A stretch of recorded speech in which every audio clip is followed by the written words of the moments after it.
Here we go. This is going to be a good one, y'all. I've been a longtime fan of this man we have before us today. He has been very outspoken about pushing the Black agenda, very much to the point and direct with his political views and just moving the Black culture forward.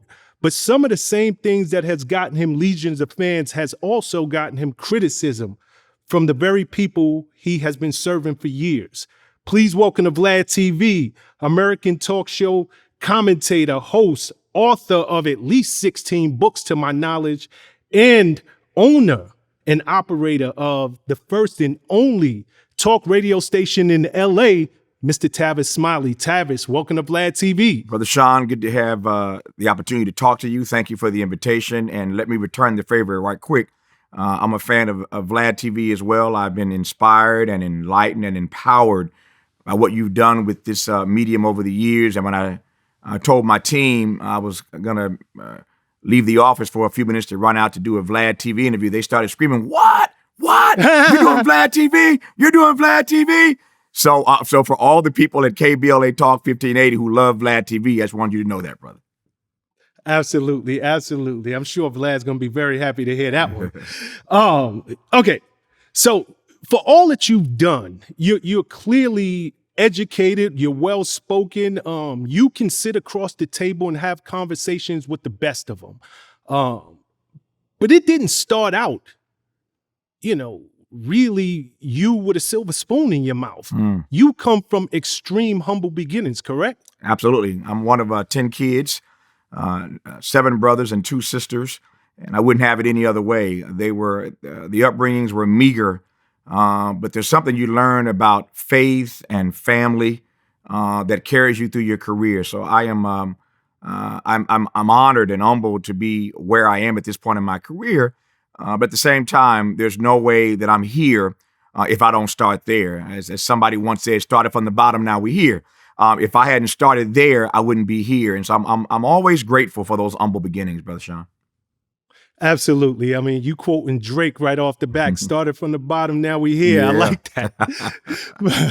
But the name Smiley, that is not your biological father's name, correct? It is not. My biological father's last name was Jones. I write about this in my memoir, What I Know for Sure. My mother had me out of wedlock when she was just a youngster. And I only met my biological father a couple of times, and a nice guy, nothing against him. But Mr. Smiley, Emery G. Smiley, is my father out of Midway, Georgia, just outside of Savannah. He married my mother when I was about 2 years old and told my biological father, "I'm going to raise him. I will take care of him. I'm not going to ask you for anything." And they had a man-to-man talk. And a few years later, my father took it upon himself. My mother's husband took it upon himself. It's hard to say that because he is my father, the only father that I've known. Correct. So saying my mother's husband sounds really weird to me. But for the sake of answering your question, the only father I've known, Mr. Smiley, then insisted that my name be changed to Smiley. And that is how I became Tavis Smiley. And when I was a kid, I actually hated my name. I hated the name Tavis because I was always called out of my name, Travis, Tavis. Nobody could pronounce Tavis. And I hated the name Smiley because all the kids at school would call me Smelly. Tavis, they'd call me Travis Smelly. Travis Smiley, just to mess with me. So I hated my name as a kid. And because I grew up in Indiana, I was a huge fan of the Jackson 5, a huge fan of Michael Jackson. So I always wanted the name Michael instead of Tavis. Fast forward 20, 30, 40 years, and the name has worked for me because, as you know, in the media, if you have a name that's a bit unique or different, it sort of stands out. Think Oprah, think Arsenio, some names that are a bit unique sort of stand out. So again, I wasn't a fan of my name as a kid necessarily, but as I've grown through my career now for these decades, I'm okay with Tavis Smiley. I'm okay with it. No, it got a ring to it. It has some stick to it. Yeah. Okay, you mentioned that you were originally from Mississippi, and then you said, but we all know you from Indiana. Right. Anybody who knows your backstory. Your family moves out to Indiana, and at some point, you had an aunt that was murdered. Your mother's sister? Yeah.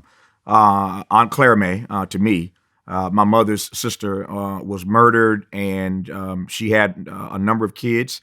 all with the names P, Pam, Phyllis, Paul, and Patrick.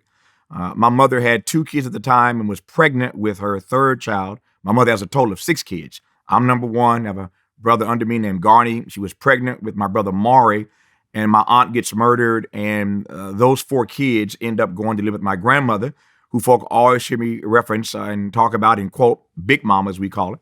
So those 4 cousins of mine went to live with my grandmother, Big Mama. And at a certain point, Big Mama's health started to decline, and the foster care outfit in Gulfport, Mississippi, the foster care people were going to split those kids up. They couldn't find a family that wanted all 4 of those kids, Pam, Phyllis, Paul, and Patrick.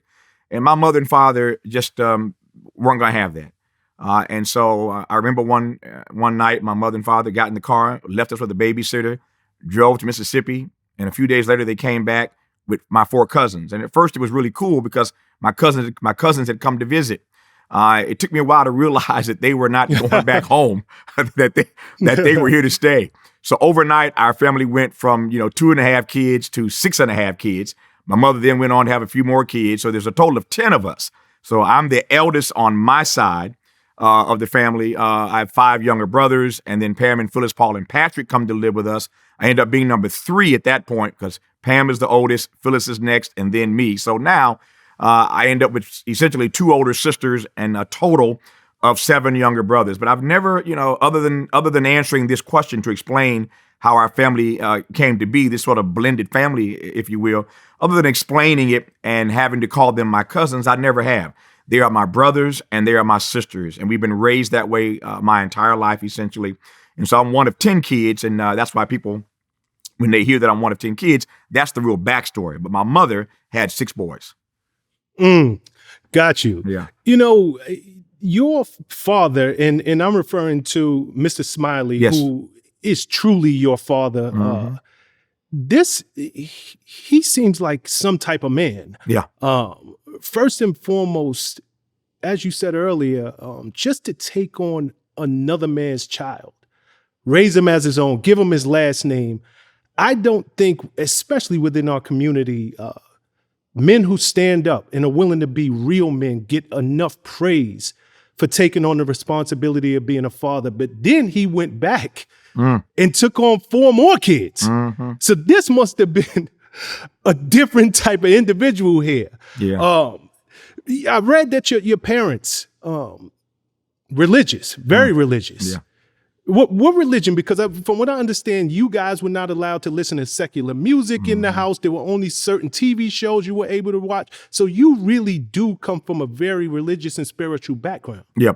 I'm glad you had the word spiritual there, Brother Shawn, because if my parents were here, they'd say spiritual, not religious.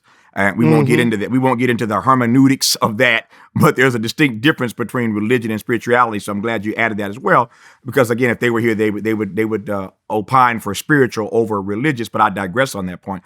Before I answer your question, though, let me just say right quick. So my faith tradition is Pentecostal and a very, very strict, charismatic. I knew it. Yeah, I knew it. Pentecost. I was good. Yeah, Pentecostal family to be sure. But before I go deeper than that, if I can, I know it's your show, but if you would just allow me a point of personal privilege just for a second here. Since you mentioned my father, I don't want to gloss over that and move too quickly. My father is my hero.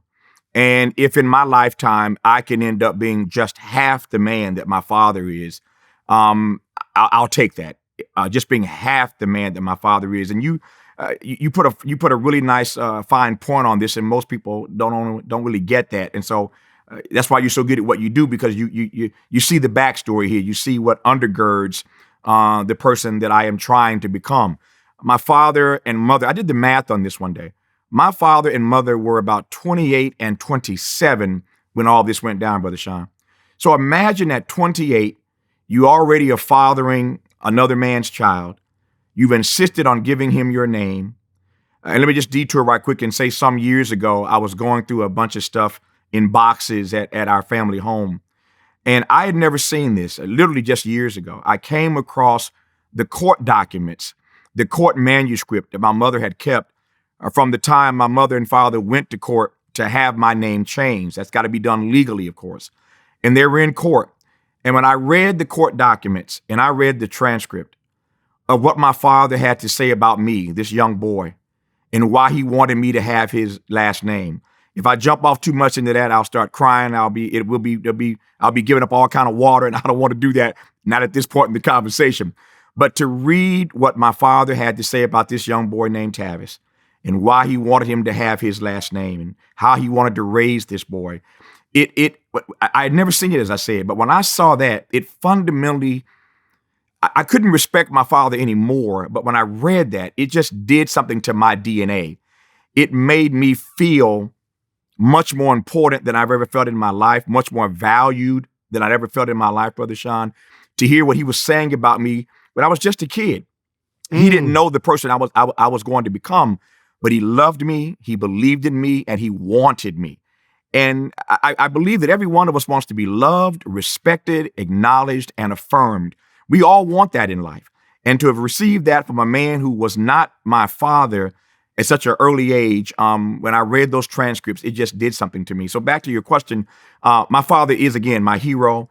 My parents were 28 and 27 when they made this move, and I'm now in my 50s, right? I can't imagine, Brother Shawn, at 28 and 27, having the maturity and the depth of spirituality and the love to raise somebody else's kid, and then go and get her, not yours, her 4 nieces and nephews, and raise them like they're your own. And then as time goes on, my grandmother, Big Mama, got so ill that she had to come live with us. So for the last 20 years of her life, my grandmother, Big Mama, actually lived with us, and I'm grateful for that. But the point is, my father he was raising me, he was raising my 4 cousins, and my Big Mama came to live with us. So 6 people in this house of 13 people who he fundamentally was not responsible for. And yet he never complained a day in my life. He never complained. He worked hard. He took on extra jobs. He did what he had to do to raise this family, including his mother-in-law and 6 kids who he never sired. But my father never complained about that a day. To your question, though, about my faith, I grew up in a Pentecostal tradition. I'm still a Pentecostal, will be until the day I die. And so the faith is what my mother and father relied on to get them through the very difficult days of raising all these kids. But my faith is abiding and enduring, and I wouldn't be where I am without it today. Beautiful. And I'm so happy that you took these moments and really, I'll just go and say, just give props what props is due. Yeah. Give it to your father and give him his flowers. I love that. You go on in your life, and obviously we know this part of your life and in the life that has been so public for so many years. But I really want to carve out the climb, because it doesn't always start easy. It doesn't always start, people see you at the end. They don't see you working your way up. So obviously you have 2 loving parents support you, living in Indiana. You end up going to Indiana University, correct? Yep, that's correct. Pledging Kappa. That is correct. The wrong way, I might add. I'm not gonna hold that mistake against you, Brother Shawn. I'll just say yo to the brothers who are watching and leave it alone, brother. And I'm gonna say blue fire right back to you. And I ain't mad at you, man. Okay. There's a pivotal moment in your life where you have a friend, Denver Smith. He's killed by police. And, I gotta believe that this is at least one of the significant incidents of your life that set you on this political path that you've taken over the course of your life. But he's killed by he's killed by Indiana police officers, and they claim it was in self-defense. Can you give us a little backstory on that? Sure. And first of all, you're absolutely right. There are at least 3 defining moments in my life, and this is clearly one of them. It is the defining moment that put me on the path to being the advocate, the lover of my people, the server of my people that I've tried to become in my career. All begins when I'm a sophomore in college at Indiana University. A friend of mine, as you mentioned, named Denver Smith, who's on the football team at IU in the Big Ten, was shot and killed by cops. They shot him an inordinate number of times in his back, but claimed self-defense. It's no different from the story we saw of this brother in Ohio the other day, who the cops shot at 90 times. hit this brother 60 times, 60 bullets Yep. in this brother's body as he's running away from the police, clearly no threat to them. Well, the story of this brother in Ohio, I had this same experience, 30 plus years ago when I was a student at Indiana University. And up until that point in my life, I had never experienced police brutality, never had an issue with the state, as it were, certainly not the military state in that way, the police state in that way until they shoot and kill my friend Denver. But there's no way you accept that your friend is shot multiple times in the back and allow the white officers who shot your black friend to claim self-defense. And that is when I went into overdrive, into the first step in my journey of being an advocate. Prior to that time, I had studied and read everything about Dr. King. Dr. King, as a child, was my hero. When I was in high school, on the speech team, on the debate team, everything I did was about King. All the speeches that I gave in these various contests that I competed in was my interpretation of King's words. The category that I competed in on the speech team was called OI, oratorical interpretation. You take the words of another and you give your own interpretation of that delivery. And so I did everything that King ever did, essentially, as I competed all throughout high school and won first prize and pretty much everything I did, because you can't fade what King had to say. And then the way I tried to deliver it, I tried to slay it every time I stood before an audience of judges. And so I was the top competitor on our speech team and went on to state every year that I was in high school to win these contests. But I had the words of King infused essentially in my brain, in my head, in my heart, because I was, again, reciting him at all these contests. And so everything I get my hands on about King, I would read, I would study. And so King was already my hero by the time I got to college. I refer to King all the time now as the greatest American this country has ever produced. That's my assessment. He's the greatest American this country has ever produced. I felt that way, even though I didn't have that language when I was in high school. Now I'm in college, and all this stuff, all this King that I put into my system now comes to the fore. Now here's my opportunity to not be King, but to be King-like and step up in love and service to my community to try to speak truth to power and to the powerless about my friend Denver Smith, who'd been murdered by these cops. And that is the moment that starts my trajectory and in terms of being the advocate that I've become over these years for the best interest, I hope, of our people. Wow.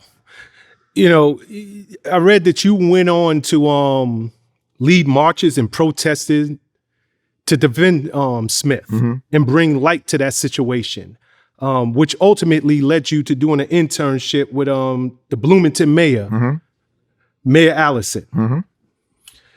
Working along Mayor Allison, did that further put you in the position to say, I need to get into this world. I need to make a difference? Yeah. Was she a person who advocated for you to say, look, I'll give you the resources, I'll let you be in the office, but I want you to learn and I want you to go out there and do something with the platform you're being given? First of all, Brother Shawn, I just have to pause for a second and say, I love a Negro who does his homework. I don't know where you're getting all this stuff from, but I just love a brother who does his brother or sister who does his or her homework.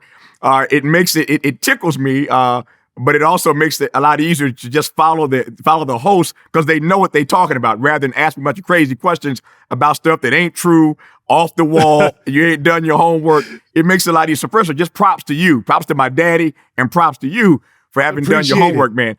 But yes, to answer your question is yes. I got to know Mayor Allison because I was leading those marches and those protests in Bloomington on behalf of my friend Denver Smith. I'm protesting against the Bloomington Police Department. These are the city police, not the campus police, the city police who killed my friend Denver. In the process of protesting and marching and the like, I'm coming face to face oftentimes with the mayor of the city. And over time, I think she was so impressed, even though we were on opposite sides of this issue.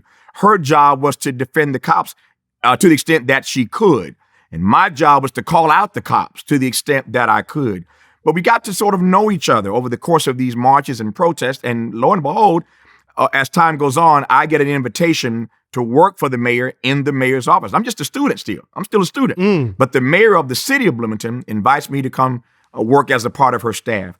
So long story short, I accepted the invitation because I thought that I could bring a different voice, bring a different perspective, and certainly learn. It was an internship for me to learn how government works from the inside. I was protesting on the outside, but I wondered what it would be like to raise my voice on the inside. And so I accepted the invitation to work with her, and I did that for a year or two and learned a great deal working for the mayor of the city of Bloomington, which eventually led me, as you already know, because you've done your homework, to work for another mayor later on, my hero and my fraternity brother, Tom Bradley, who was the first and still only African-American mayor of the city of LA. But I wouldn't have had a job with Tom Bradley if I hadn't been turned on by what it means to work inside of government and to use the levers of power to do good for your people. That started with Mayor Allison and eventually culminated with an opportunity to work for Tom Bradley here in Los Angeles.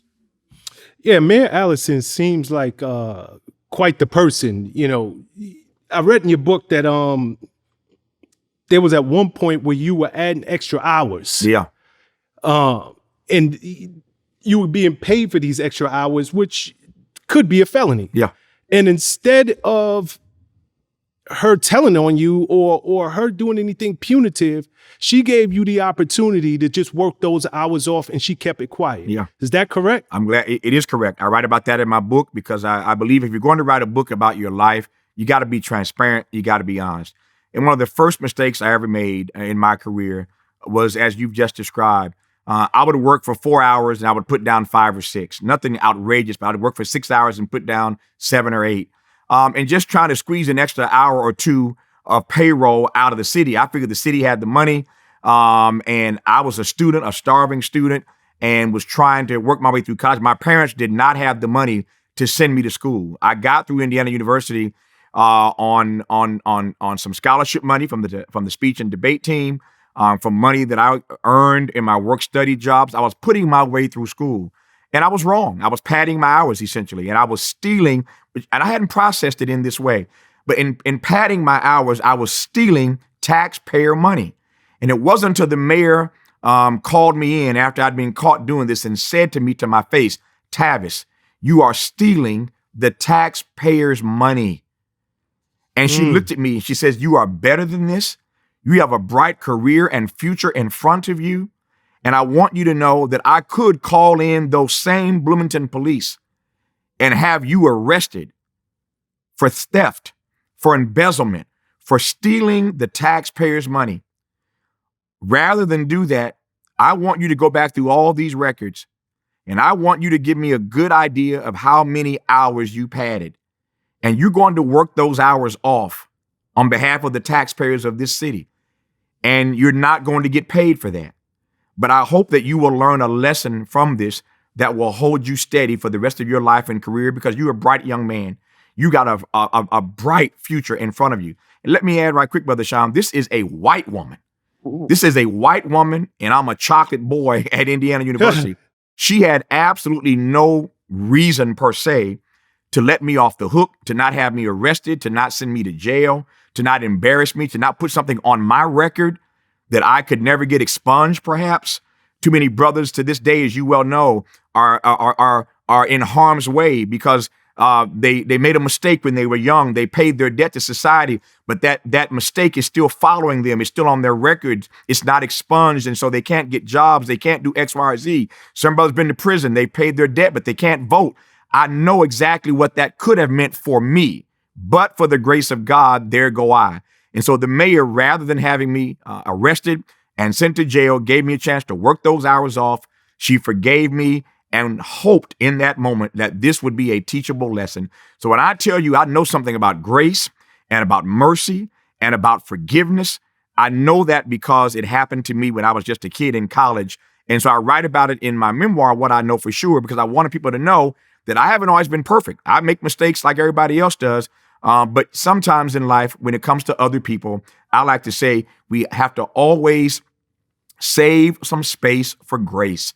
Save some space for grace. At some point in your life, somebody had or will have mercy and grace upon you. And I think it behooves each of us to live our lives where we save space for grace for others. And that's what Mayor Allison did for me. Beautiful. I brought that up for a reason. Again, you're very accomplished. People see the Tavis Smiley today. But there is somebody out there who they're going through something right now. They did something that it is not the sum total of who they are. Right. It is something that I did that I regret. I know that I shouldn't have done it. I got caught, but you can bounce back from it. Yes. You can absolutely bounce back from it. And we don't know where God is going to put an angel or put one of his own in your life. That's right. Because like you said, that same older white woman happened to be your boss, but you guys got to meet each other on opposing sides. She could have turned you over to them same police that you were protesting against, and she was the one that said, look, let this be a life lesson for you. Yeah. And I'm still going to help you to get to the next level of your career and not put it out there and damage you. Yeah. Interestingly enough, it was you who put it out there. It wasn't her, when you have become who you become, that said, hey, I got some dirt on this man. Let me put this out there. Okay. You mentioned your hero, Mayor Bradley in LA. But one thing that you didn't mention that I thought was very interesting is you were introduced to Mayor Bradley by Jim Brown. Is that correct? Yeah, through Jim Brown, football player. Yeah. How'd you come to know Jim Brown? let me say right. I promise I'll do this very quickly. To those persons who are watching, as you said a moment ago, who are going through something in their own life, who made mistakes and are trying to move beyond that. I like to say very quickly, quoting my friend Brian Stevenson, that none of us are our worst deeds. None of us are our worst acts. Don't you let people define you by your worst deed, by your worst act. You are not your worst deed. You are not your worst act. That's my friend Brian Stevenson. I put it this way, that some of us, you heard my friend Brother Shawn say a moment ago, he used the word some, S-U-M. Here's how I put it. Some of us is not the sum of us. The S-O-M-E of you is not the S-U-M of you. Some of us is not the sum of us. So don't let anybody define you by the S-O-M-E. Make them define you by the S-U-M of you. The sum total of all that you've done in your life, that's how people ought to judge you and see you, not by the S-O-M-E, some of the mistakes you might have made along the way. I just want to put a final point on that because I believe that some of us is not the sum of us. And hope people will take that, receive it, download it, marinate on it, and just own it. It's yours now. I put it out there. It's all yours. To your question about Tom Bradley, so there was a young man named George Hughley. George Hughley was a good friend of Jim Brown's. And when I came to L.A. one time for a student conference while I was still in college, I came to L.A. for a student conference. I met George Hughley. George Hughley knew Jim Brown. They were best of friends. And between Jim Brown and George Hughley, George is now deceased. But George and Jim got me introduced to Tom Bradley when I was in LA for this student conference that I was on. I was on a national student conference board, I should say. And we had a convention here in LA. And so during that convention, I got a chance to connect with Tom Bradley through George and through Jim, who I just may say right quick is the greatest running back ever to play football and perhaps the greatest player ever. And so I met George and Jim. They got me connected to the mayor. Long story short, because there's a long story behind this, but I ended up getting an internship with the mayor. So I moved to LA from Indiana for a semester to intern with the mayor, and Jim Brown was kind enough to let me stay in his guest house. So for like a year, I lived in Jim Brown's guest house. I'm just a kid. I'm hanging out with Jim Brown every day, and all these celebrities and other folk are coming to his house. I mean, a lot of people, a lot of folk I know right now, Kareem Abdul-Jabbar, Minister Farrakhan, people I know and are friends with for years, I met first at Jim Brown's house. So I'm an intern for Tom Bradley. I'm staying in Jim Brown's house, and that's how my career in L.A. Really got started. Let's talk about persistence for a second, Sure. because they introduced you to Mayor Bradley, but it wasn't like there was a job sitting there waiting for you. Correct. You wrote letters, if I got this correct, handwritten letters every week to that office. You get a notice back eventually, hey, all of the internships are gone.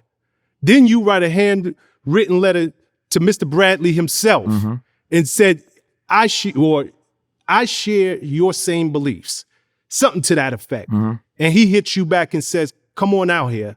I got a job for you, waiting for you in this office. Is that correct? Man, I'm telling you, man, you're killing me, Shawn. You are killing me with all this background, man. That is correct. After I met the mayor, went to his office on that trip to LA, I decided that was the internship I really wanted. I'd worked for Mayor Allison in Bloomington, but the internship that I really wanted was in the office of Tom Bradley. Now, keep in mind, this is the cat that had the 1984 Olympics. I mean, this is a bad man. Tom Bradley is a bad brother, and it turns out he also, as I said earlier, is a Kappa brother. And so I'm in LA, I meet him, I go back to Indiana, and I decide that this is the internship that I really want. I want to elevate from Mayor Allison in Bloomington to Tom Bradley in LA. This is about 1986. So the Olympics were in 84. The mayor killed it. He had a surplus of hundreds of millions of dollars when the Olympics were over with. Oftentimes the Olympics will break a particular city. But this black man had a surplus of hundreds of millions of dollars after the games had left the city. And of course, the 84 Olympics, for those who were around, were great Olympics anyway, with some great African-Americans who won a lot of gold medals in those Olympics. So I wanted to intern for Tom Bradley. So get back to Indiana, back to my dorm room. And I literally start writing him, as you said, wrote letters to his office every single week, begging for an internship in LA. And this went on for months. And every time I would get a letter saying, we don't have anything available, I'd write another letter. Eventually they said, stop writing us, Negro. We ain't got no internships. Stop writing us. And you're not at UCLA. You're not at USC. You ain't even in LA. You're back in Indiana. If we have internships, we give them to local students. And I just didn't like that response. So I sat down, to your point, and I'd been writing letters. Up until that point, I'd been typing these letters out very professionally. But on this occasion, to your point, Brother Shawn, I sat down, I hand wrote a letter to Tom Bradley. I'm not making this up. As I'm writing, I'm crying tears, and my tears are dropping on the blue ink, and I got to blot the ink on the page because I'm trying to get my feelings out in this letter. I finally got the letter written. I put it in the mail, and some weeks go by, and my brother, some of my younger brothers were staying with me for a couple of weeks in the summer in my apartment on campus, just hanging out with me for a couple of weeks, summer school for them. I'm still doing my part-time work during the summer, but they came to hang out with me. And one day, I was outside, and one of my younger brothers came yelling, Tavis, you got a phone call, I get phone calls all the time. Why are you screaming and yelling? Why are you out running down the sidewalk yelling, Tavis? And I'm like, what's the problem? Who's on the phone? He said, Tom Bradley, the mayor of LA is on the phone. They want to talk to you. So I said, stop teasing. He said, man, I'm serious. The mayor, man, I ran faster than Carl Lewis, Edwin Moses, Usain Bolt combined. I bolted into that house, picked up the phone out of breath, and sure enough, Brother Shawn, it was Tom Bradley on the phone. And what he said to me very simply was, I have never met a young person with the persistence that you have to write this office every week, I am told, and then you write me a personal letter. He said, if you have that much persistence and you're that committed and dedicated to the things you believe in, when you are next in LA, come by and see me. I want to meet you, and I'm going to see if I can get you an internship. He said to me, the next time you're in LA, you know what happened, right? 3 days later, I was in Los Angeles, and the rest, as they say, is history. I got the internship, and that's what started my career in LA. Nice, very nice. And that's a story that so many people need to hear right there. Good. That was so many gems in one story. How long did you work with Mayor Bradley? Work with him. So I did the internship, went back for a semester, went back to Indiana University to finish up my degree. And then I moved to LA at his invitation to work for him. And I worked for him for about 4.5 years before I moved on to do my own thing. But I worked for him for about 4 years. Okay, beautiful. Yeah. So you developed a really, really good friendship and working relationship with him. Yeah, and he lived, I mean, he's deceased now, but I mean, I'm jumping ahead of the story, but the mayor lived long enough to see my career really take off. He used to watch me on BET every night. He listened to me on NPR. I mean, he lived long enough to really see my career flower and flourish. And I would love every time I was back in LA, getting a chance to go to lunch with him, take him to dinner, and he and I would just sit and talk. But it came full circle. He saw my career really take off before he passed away. What a blessing. Yeah. What a blessing. And I'm sure that was a blessing for him as well. Okay. Around 1990, 1991, you and Reuben, and I want to get his name right, Navarrete Jr. Yep, Reuben Navarrete, correct.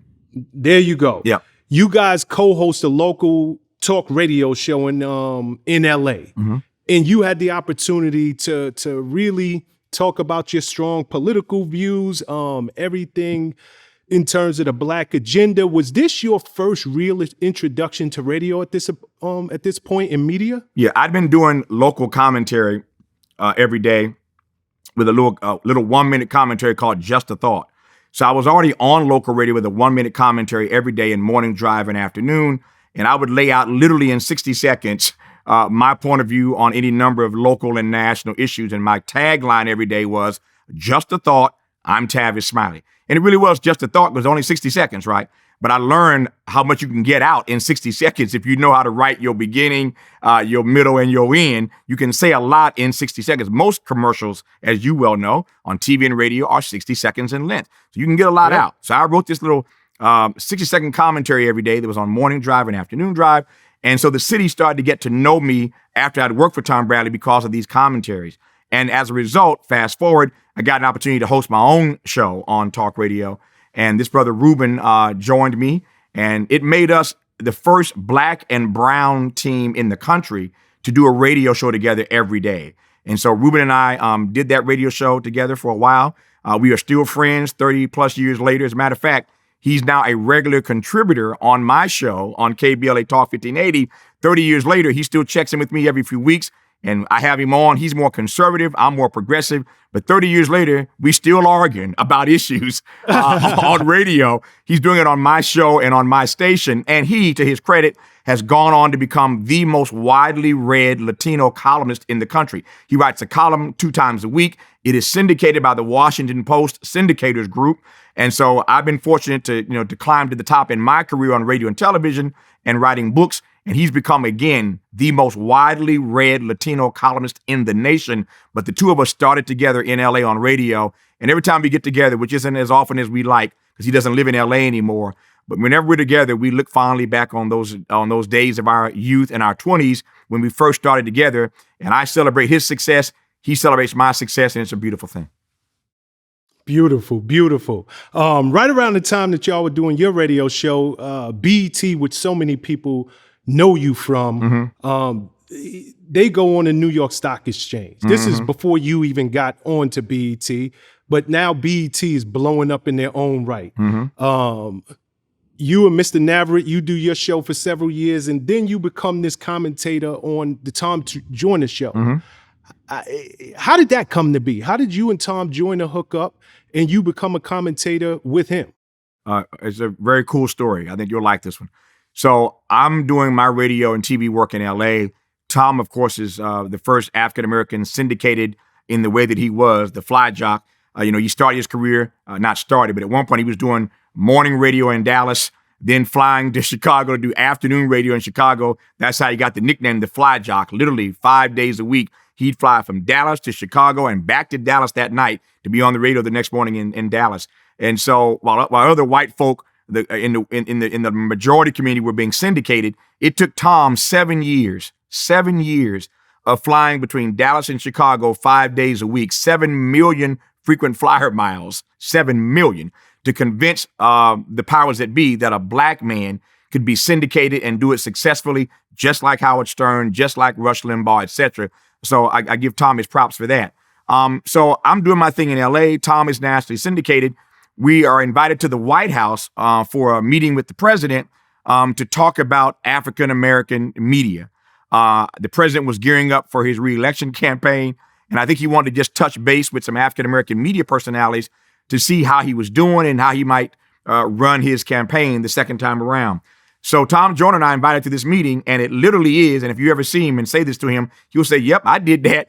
Bill Clinton introduced Tom Joyner and me in the White House. That's how we met. We were introduced to each other by Bill Clinton. We were standing there talking, and the president says, Tavis, you know Tom?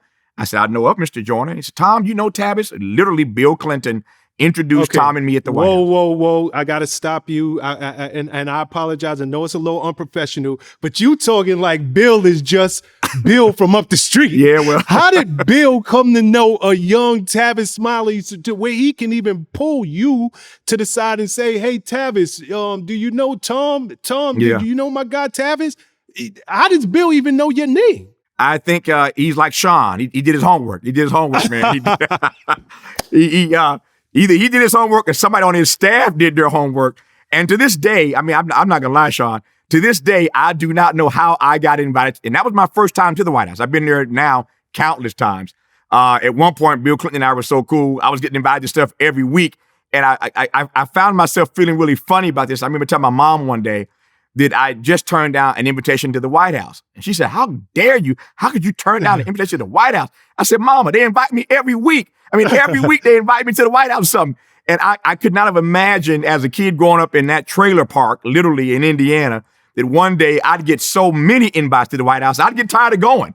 But my very first time at the White House was at the invitation of the president for this meeting. And he'd done his homework, I guess. And so he knew of me, and knew of Tom Joyner. And in that meeting of African-American media personalities, Tom and I connected. And the rest, as they say, is history. After that meeting, he and I got together on the phone, and he invited me, to join his radio program. And it started a 12-year run on Tom Joyner.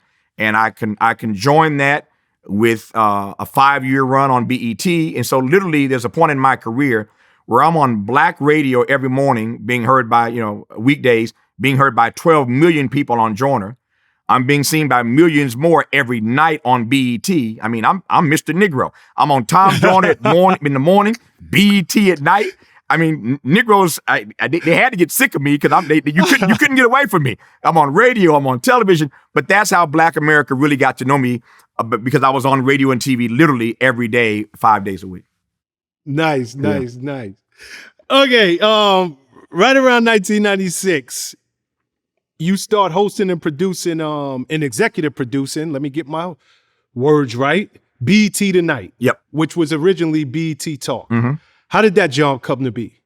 The short answer is that this is the time, I'm still in LA. This is the moment where LA is really sort of, on fire in a variety of ways. You have the Rodney King beating in LA. You have the O.J. Simpson trial in LA. Yep. And so I'm still based in LA, but because of these two major national stories, all of the national media has descended upon LA. During the Rodney King beating and trial, as you know, media from all around the world came to LA. That was literally 30 years ago now, believe it or not. 30 years ago this year, in fact. So we were in LA just inundated with national and international media in LA because of the beating and then the subsequent trial, as I mentioned. Then, fast forward a few years, the O.J. Simpson case happens. Media from all around the world are in LA. So both of those occasions gave me an opportunity to be featured in national media. When they would come to town and ask who should we talk to, people would say, there's a young brother named Tavis. He's on radio. He's on local television. You should go talk to him. He's our guy. And that's how I got on national TV around the Rodney King beating and trial. That's how I got on national TV around the O.J. Simpson case. And that national TV exposure brought me to the attention of BET. Funny story here. So BET calls my agent one day and says, we're starting a new late night talk show and we're auditioning a few people for this slot. And we'd like to have Tavis Smiley fly out to Washington, sit in for a week, host the show and audition. And I turned BET down not once, not twice, not 3 times. I didn't want to do an audition. I didn't want to spend a week and, be one of 12 people who were trying to get this job. And there were a lot of folk on this list. I mean, Snoop was on this list. Latifah was on this list. A lot of folk I came to understand later on were on this list. Long story short, nobody wanted to go first. BET was going to give everybody a week to sit in and guest host. Nobody wanted to go first. My agent says to me, do you want to go first? They can't find anybody to go first. I said, sure. My philosophy is I stay ready so I ain't got to get ready. So there you go. I flew to DC and hosted it for the first week. And again, the rest, as they say, is history. We set that thing off in the first week and nobody else ever got a chance to audition. The job was mine. I stayed there for 5 years. All because Wow. I was unafraid to go first, to step up and to show what I could do. Had I gone second, third, or fourth, I might never have gotten that show. But when the invitation came, I was ready. I wasn't afraid to go first. I stepped up, and again, the other persons on that list never had a chance to audition. I don't know if they even know they were on the list. But for whatever reason, I went there first, and I got the job, and that's how my national TV career began. Amazing story. And obviously, once you got it, you never looked back. You end up getting NAACP award, Image Award for 3 years running, 97, 98, and 99. Yeah, I think probably a bit more than that, but it was nice. It was a nice run. It was a nice run. You're like, hold up, Prez, slow down. Let me correct you. I only say that, Prez. I only say that because in my office in LA, all of those awards, all the Image Awards are like on one wall. And when people come in, they always try to count 1, 2, 3, 4, 5. And I think there's like a total of 16 of them. But they come in every year, every day in the office, and they start counting these. It's kind of funny to watch them. How they count 1, 2, 3, 4. So I think in my career, I may have gotten 15 or 16 of them. But some of them certainly were for the years I spent on BET. Okay, beautiful. You have this weird, maybe it's not so weird, you can explain it to us, but I would have never guessed it. You developed this long-term friendship, like true friendship with Prince. Yeah. Where does that come from? So I'm on I'm on BET, and on the weekends, because BET was in DC, on the weekends I'm either traveling, making speeches and appearances around the country, or I'm going back home to LA for the weekend, and then back to DC. So I was doing what Tom Joyner had done early in his career. I'm flying back between DC and LA every week. And so this particular weekend, I'm back home. It's a Saturday morning. Now I've worked all week. My friends know not to call me early on Saturday morning. It's the one time I can sleep in, right? Because I got church on Sunday morning. So Saturday is the only day I can sleep in. My phone rings at 6:30, 6:45. I look over and see the clock, and I said, this better be good. I answer the phone, and the voice says, Tavis Smiley? I said, yes. He said, this is Prince. And I'm like, I don't know who you are, but it's too early for these games, man. Click. Hung up on Prince. A few minutes later, Brother Shawn, phone rings again. Brother Tavis, it's Prince. Please don't hang up on me. I said, I don't know who you are. I told you stop playing these games. Click. Hung up on Prince the second time. Phone rings the third time. It's Prince. He said, hold up. He said, please don't hang up on me again. I'm in LA. I'm staying at the Nico Hotel on La Cienega. Do you know it? I said, yes, I do. He says, please call the hotel, ask for me, and they will put your phone call through. At that point, I'm feeling like a complete idiot. Have I literally just hung up on Prince, like the Prince, twice? I call the hotel, Brother Shawn. I say, hi, my name is Tavis. They said, Mr. Smiley, he's expecting your phone call. Please hold on.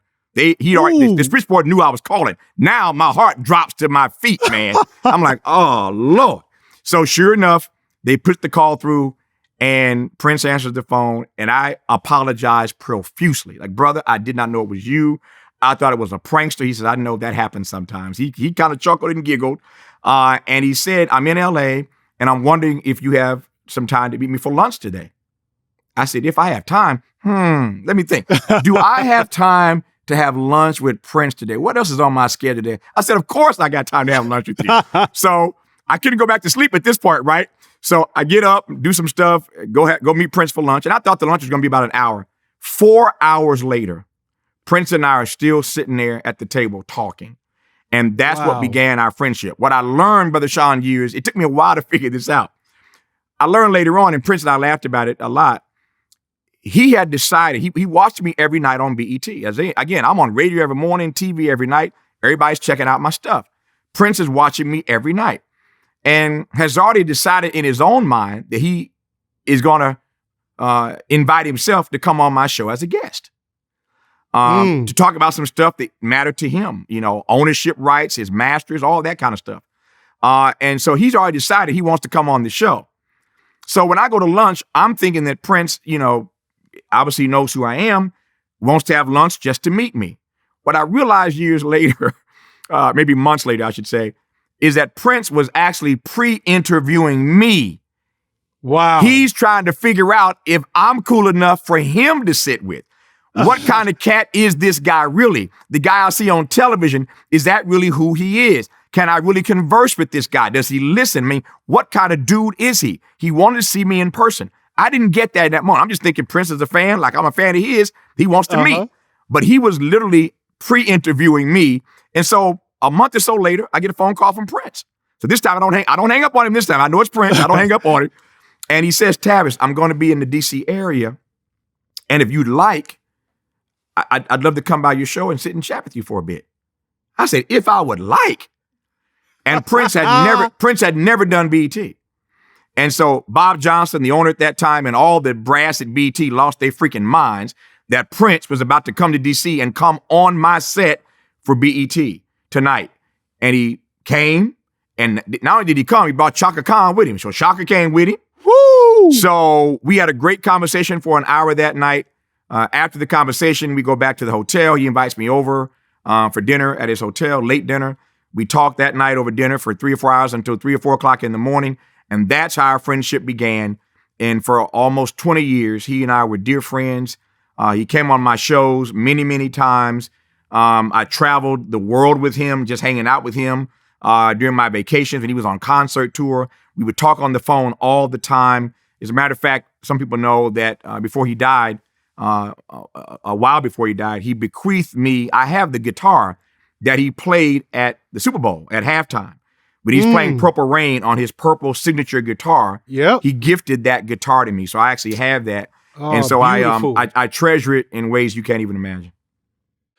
Okay, I'm looking at you, and you're in your uniform, as always, suited and booted. Suit, button up. When I think of Prince, Prince is Prince.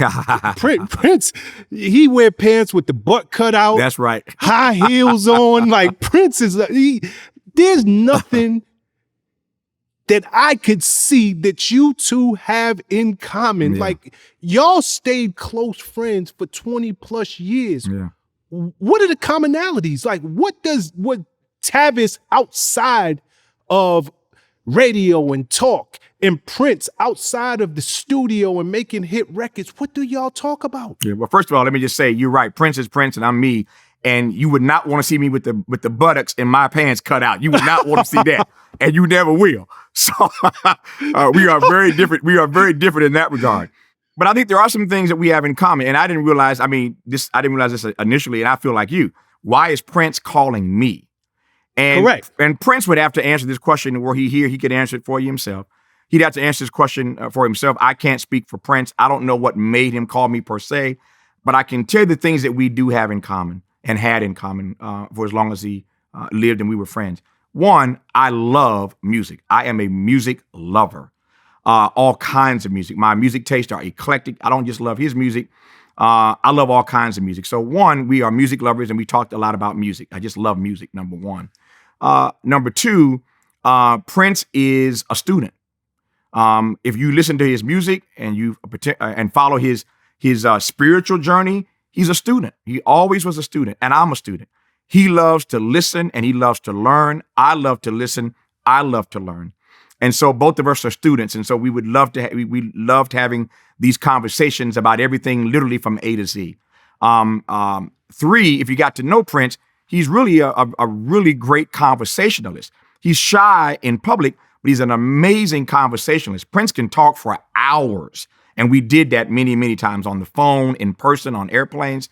So he's a conversationalist, as am I. I think he appreciates the fact that I love a good conversation. He loved a good conversation. So we met in the middle on that. But the fourth thing is that he was a lover of his people.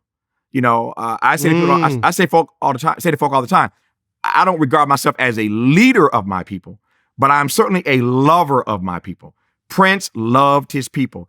And every year when I would conduct those State of the Black Union symposia, where people would watch C-SPAN all day with me moderating these panels with all these brilliant Black minds, every year he would sit and watch that stuff for hours back to back.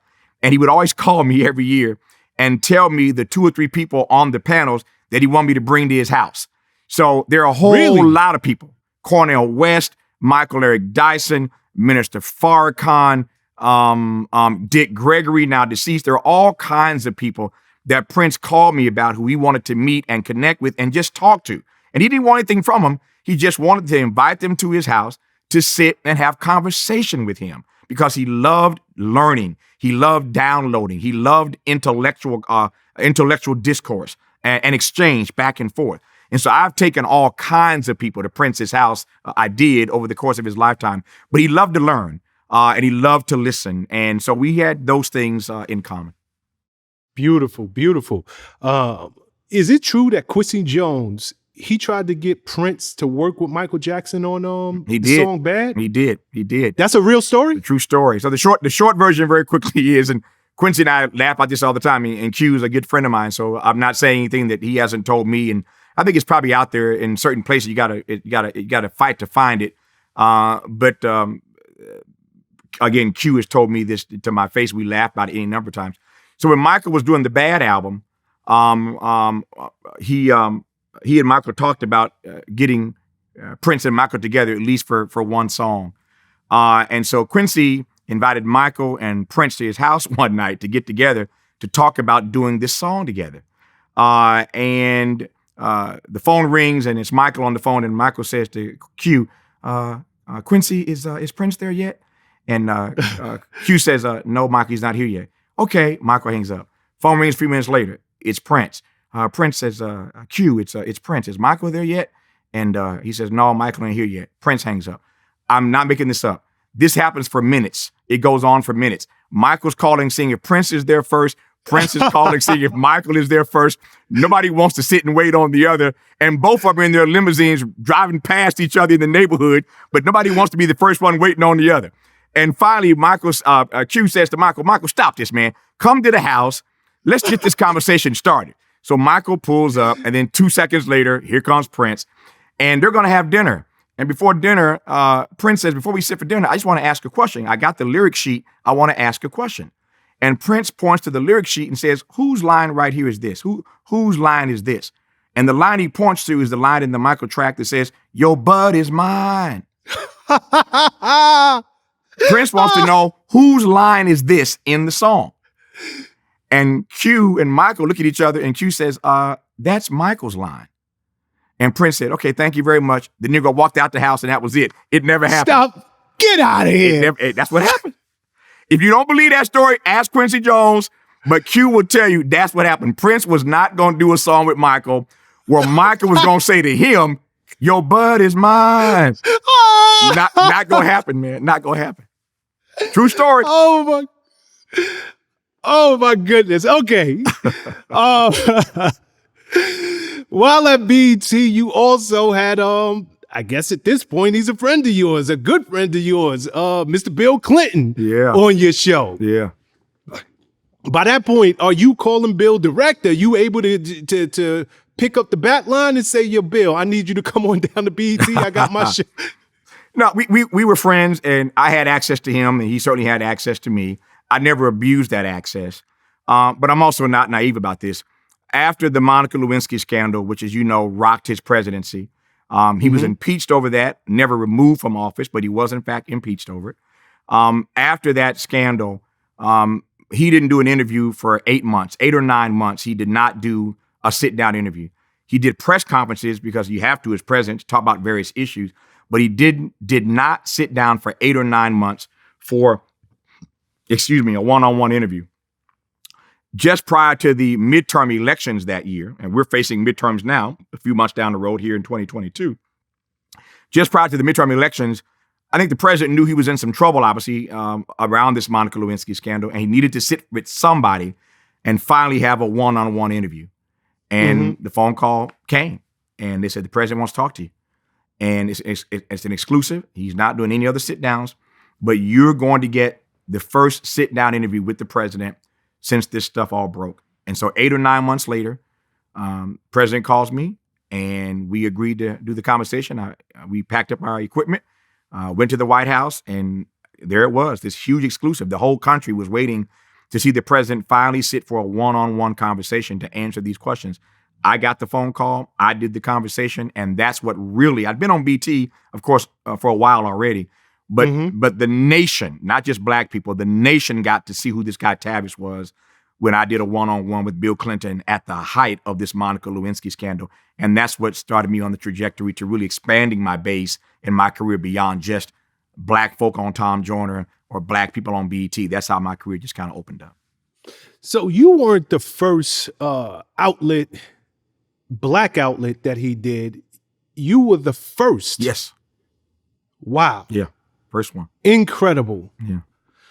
Was it during that interview? Because I know during one of the interview you quoted Toni Morrison and said that as she said, many people think of him as the first black president. Was it during that interview? I think that was a later interview. He took me to Africa with him. He did a 6-nation African tour during his presidency. And I was invited on that trip with the president. So we went to 6 countries again in Africa on that trip.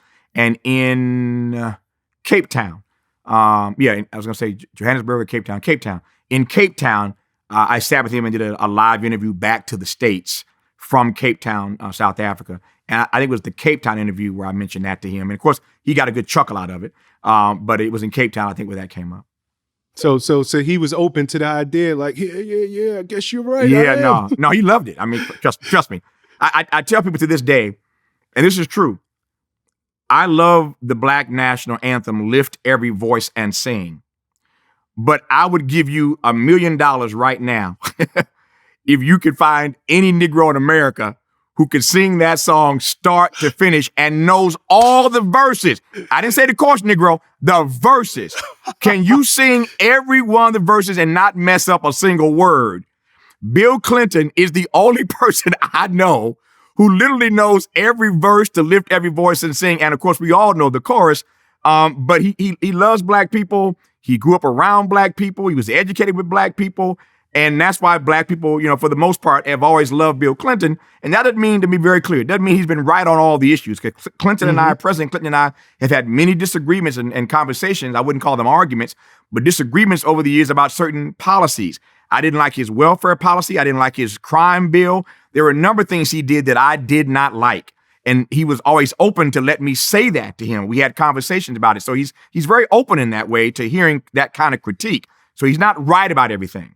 At the same time, though, he does have a particular and a peculiar love for black people. But again, you show me somebody black who knows every verse to lift every voice and sing, I'd be really impressed. But Bill Clinton does, and he can sing it. He can sing it, man. Oh, man.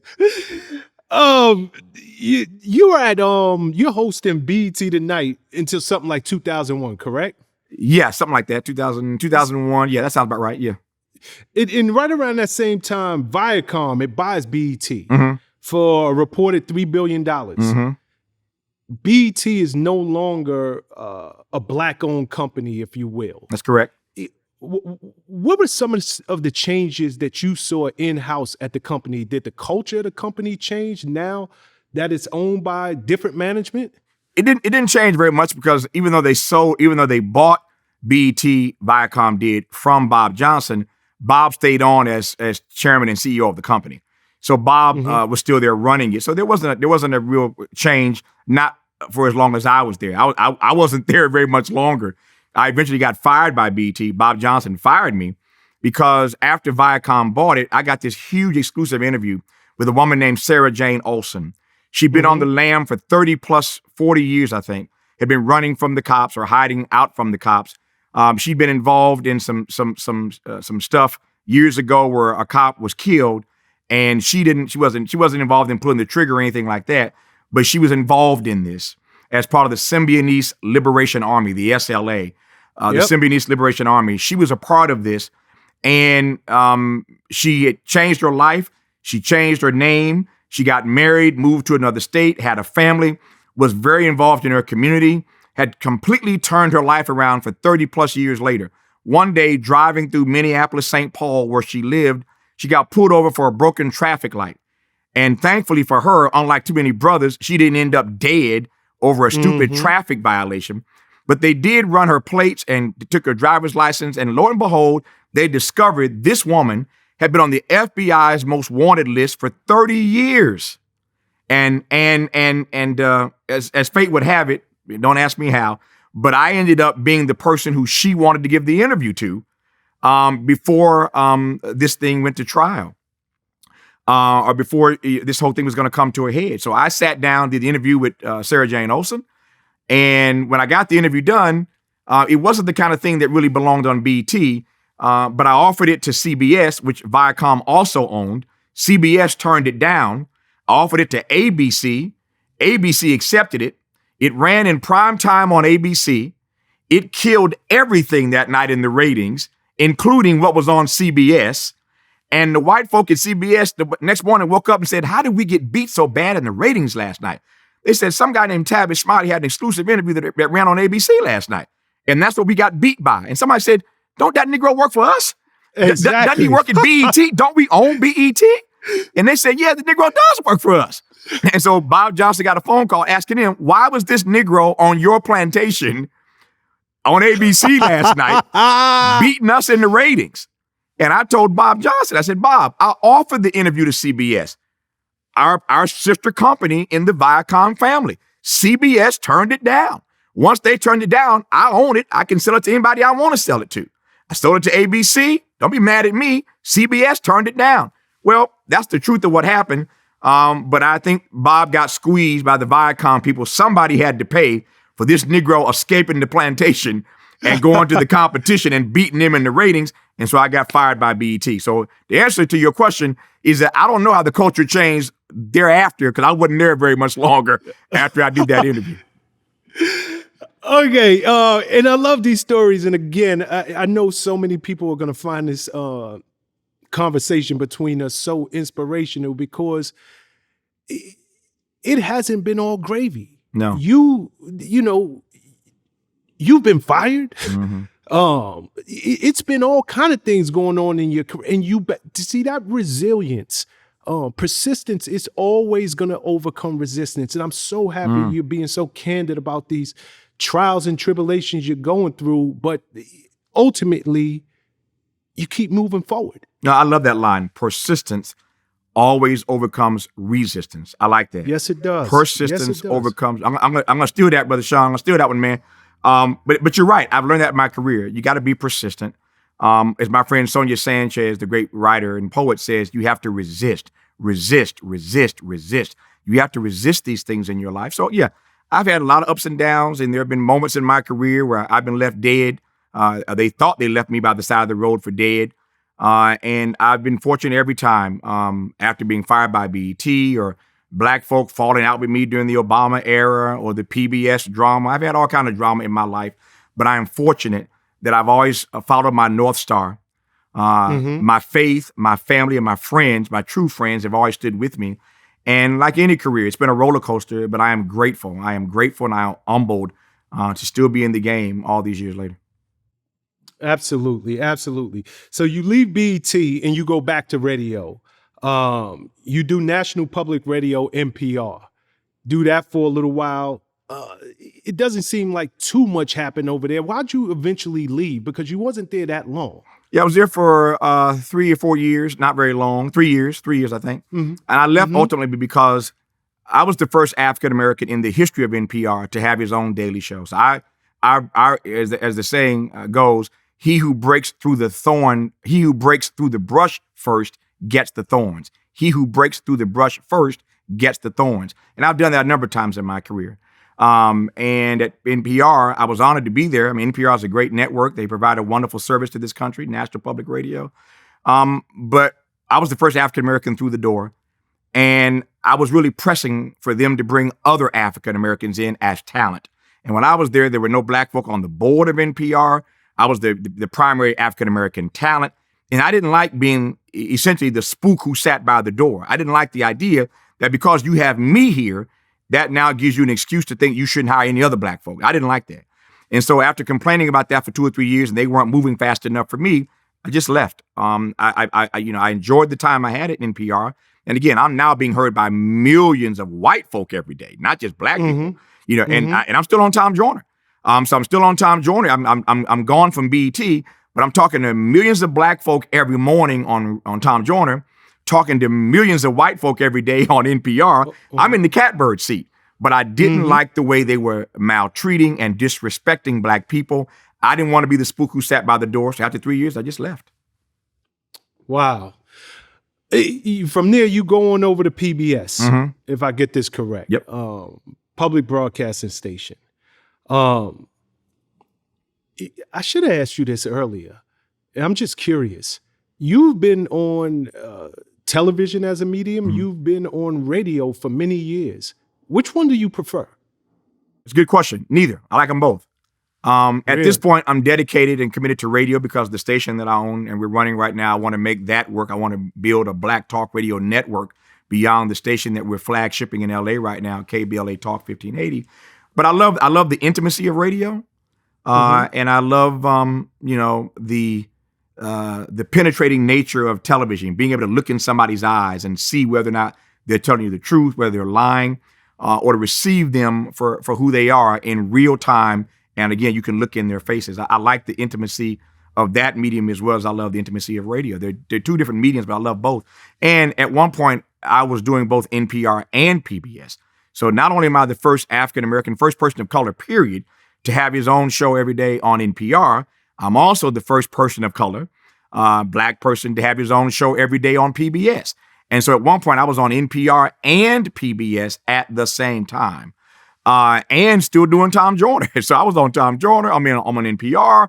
I'm on PBS. I was working like a Jamaican, man, with all these jobs. So I was doing all this. But public television and public radio, NPR and PBS, are funded by taxpayer money.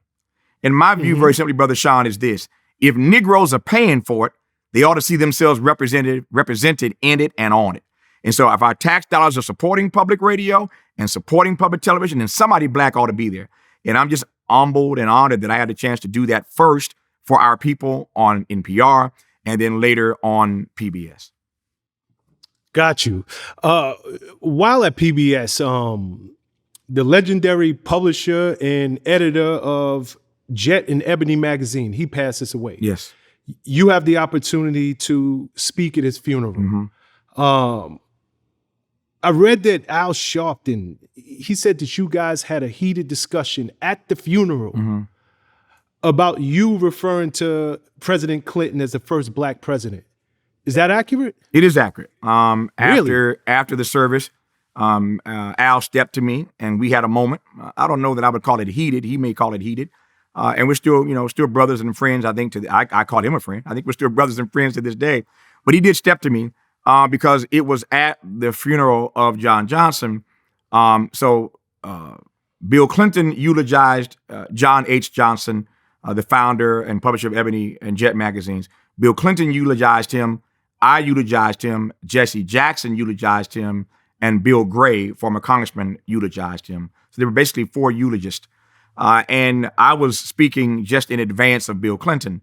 And so I made the joke about the fact that Toni Morrison, again, had called him the first African-American president. John H. Johnson was from Arkansas. Bill Clinton was from Arkansas. And so I sort of made this joke. And when I told the joke, I said, let me just, do what I got to do now so I can make room for the first black president of these United States, as Toni Morrison once said. And the audience just fell out with laughter. It was a funny moment. The audience got it. Here Bill Clinton was about to speak. He loved it. It was a funny moment.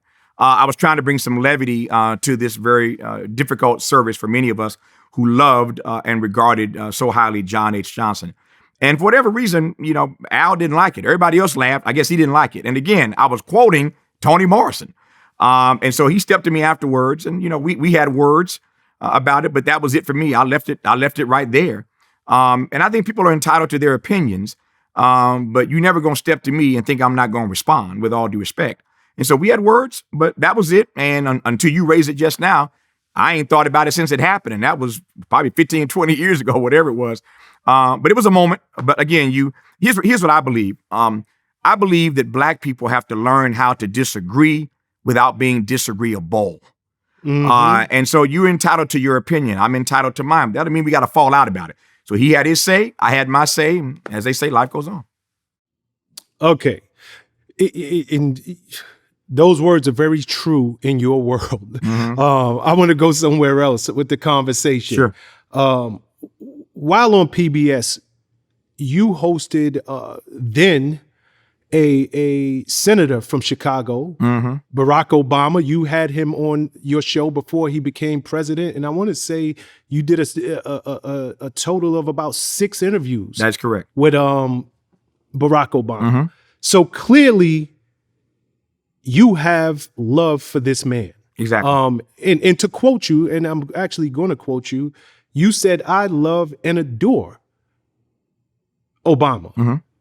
But you have been very, very outspoken with your opinions about Barack Obama and the way he has handled some things within the Black community.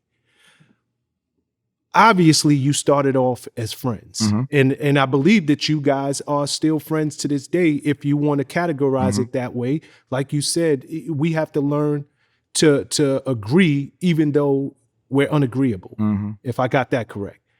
What changed? Yeah. So I'm not sure anything really changed. He is who he is, and I am who I am. I don't know that anything changed. We talked a number of times on the phone during the campaign. I saw him once or twice on the campaign trail. As you said, I knew him long before the rest of the nation got to know him. He worked with me in my foundation, the Tavis Smiley Foundation, that works with young people on youth leadership development. He was involved with me in my philanthropic work. So I've known him for years. And the short answer is this: great presidents aren't born, they're made. Great presidents have to be pushed into their greatness. And I believe, that left to their own devices, they end up being garden variety politicians rather than growing into what it means to be a statesman. And so every time Barack Obama and I would talk during the campaign, I would say to him, brother, don't sell your soul, don't surrender your soul, and don't let them steal your soul. At whatever cost, you have to protect your soul. And we would end every conversation. He'd say, Tavis, you do what you got to do, and I'm going to do what I got to do. So he was running for president. His job was to get elected. My job was to hold him accountable to the best interest of our people. And that's what I did. But he understood that. And every conversation always closed with those words: you do what you got to do, I'm going to do what I got to do. That was fine for me. And so when I said a moment ago that great presidents aren't born, they're made, they have to be pushed into their greatness. Let me convince you of that right quick. There is no Abraham Lincoln if there's no Frederick Douglass pushing him into his greatness. Lincoln starts out on the wrong side of the slavery question, on the wrong side. But Frederick Douglass pushes Abraham Lincoln, and Lincoln becomes a great president. There is no FDR if there's no A. Philip Randolph pushing FDR into his greatness. FDR one day said to A. Philip Randolph, if you want me to do X, Y, and Z, go out there and make me do it. Make me do it. Push me. Hold me accountable. That's what FDR says to A. Philip Randolph, and Randolph did that. There is no LBJ, Lyndon Baines Johnson, if there is no MLK, Martin Luther King Jr. MLK pushes LBJ into his greatness. And all that I was trying to do, or will ever try to do with any president, is to do my part to push them into their greatness. And that means you have to hold them accountable to the best interest of your people. So I love Barack Obama then, I love him now. I voted for him not once, but twice, like everybody else I know. And there are two of the proudest moments of my life, going into the polls, into the booth to vote for Barack Obama. But that does not mean that as a supporter of Barack Obama, that I don't get a chance to hold him accountable to the best interest of my people. And at the end of the day, I don't care how much you love Barack Obama, when he was president, he was the head of the American empire. There is no way that you can be Black and not have a critique of the American empire. You have to have a critique of the American empire.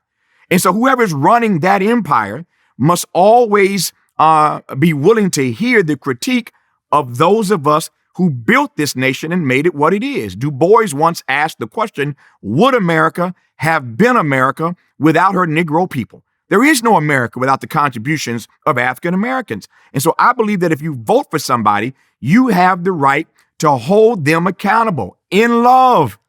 not out of hatred, not out of jealousy, but you're holding them accountable in love. Nobody wants to be in a relationship with another person where nobody's being held accountable. There is honor. There is honor in accountability. So I didn't hate on Barack Obama then. I'm not hating on him now. My job was just to hold him accountable to the best interest of our people. Sadly, there were black folk at that time who didn't understand that. I think now, with the advantage of history, with the advantage of time, people see better what I was attempting to do. Because you look at the race a few years ago, and you got Kamala Harris running for president, you got Cory Booker running for president. We were not afraid to hold them accountable. There's a reason why they didn't get the nomination, and Joe Biden did, and black people made that happen.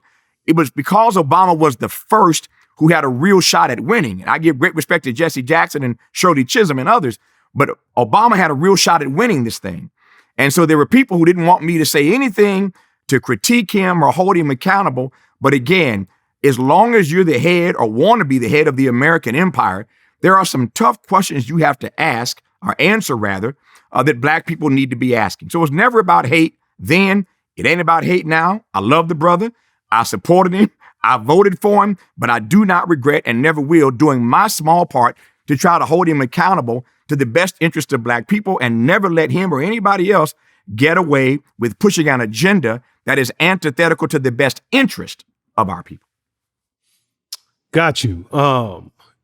You know, you have a very, very loyal and strong base within the African American community. Mm-hmm. Barack Obama is beloved within this African American community. Mm-hmm. So was there any moment where you said, I need to pump the brakes? I am going against the very constituency that I built 30 years of acquiring. I am speaking against a man that I know this community loves. Just as I love and adore, they love this man. And I want to read to you some quotes, because you were very, very direct, and you said things that I don't think a lot of people would have been bold enough to say. I know you're like, you have to push people to their greatness, and you have to hold them accountable. But you said things, and this is a quote, black people have lost ground under Obama in every single major economic category. You also said, I'm telling you, this is the damnation of black people. We're going to slip down a slope into hell if we start thinking we can give any leader a pass on addressing black issues. You've also said he hasn't measured up. Opportunity after opportunity, he's had to be pushed and pulled, begged to use the bully pulpit to address the deaths of people like Trayvon Martin, Michael Brown, Eric Gardner. Those are very, very strong comments. And I know you had to know by me saying this, I am putting myself in the line of fire with the very people who support me. Why was it so important for you to be that blunt, that direct, and that straightforward? Short answer is because I love my people. I love black people. And when you love people, you tell them the truth. And it doesn't mean that in that particular moment, they can even process or accept the truth that you're telling them. But you tell them the truth. And I'm the first to admit that I don't have a monopoly on the truth. I recognize, Brother Shawn, that there is the truth and there is the way to the truth. And so everybody has not arrived at the same place I've arrived, and I'm not where others are. Because again, there's the truth and there's the way to the truth. And you got to be humble enough, as I am, to acknowledge that you don't have a monopoly on the truth. I get that.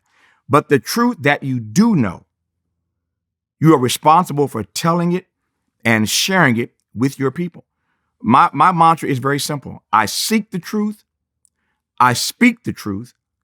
I stand on the truth, and I stay with the truth. The truth does not need any defense. If we had the time, and we don't, but some other day, we could sit and just dissect the quotes that you read.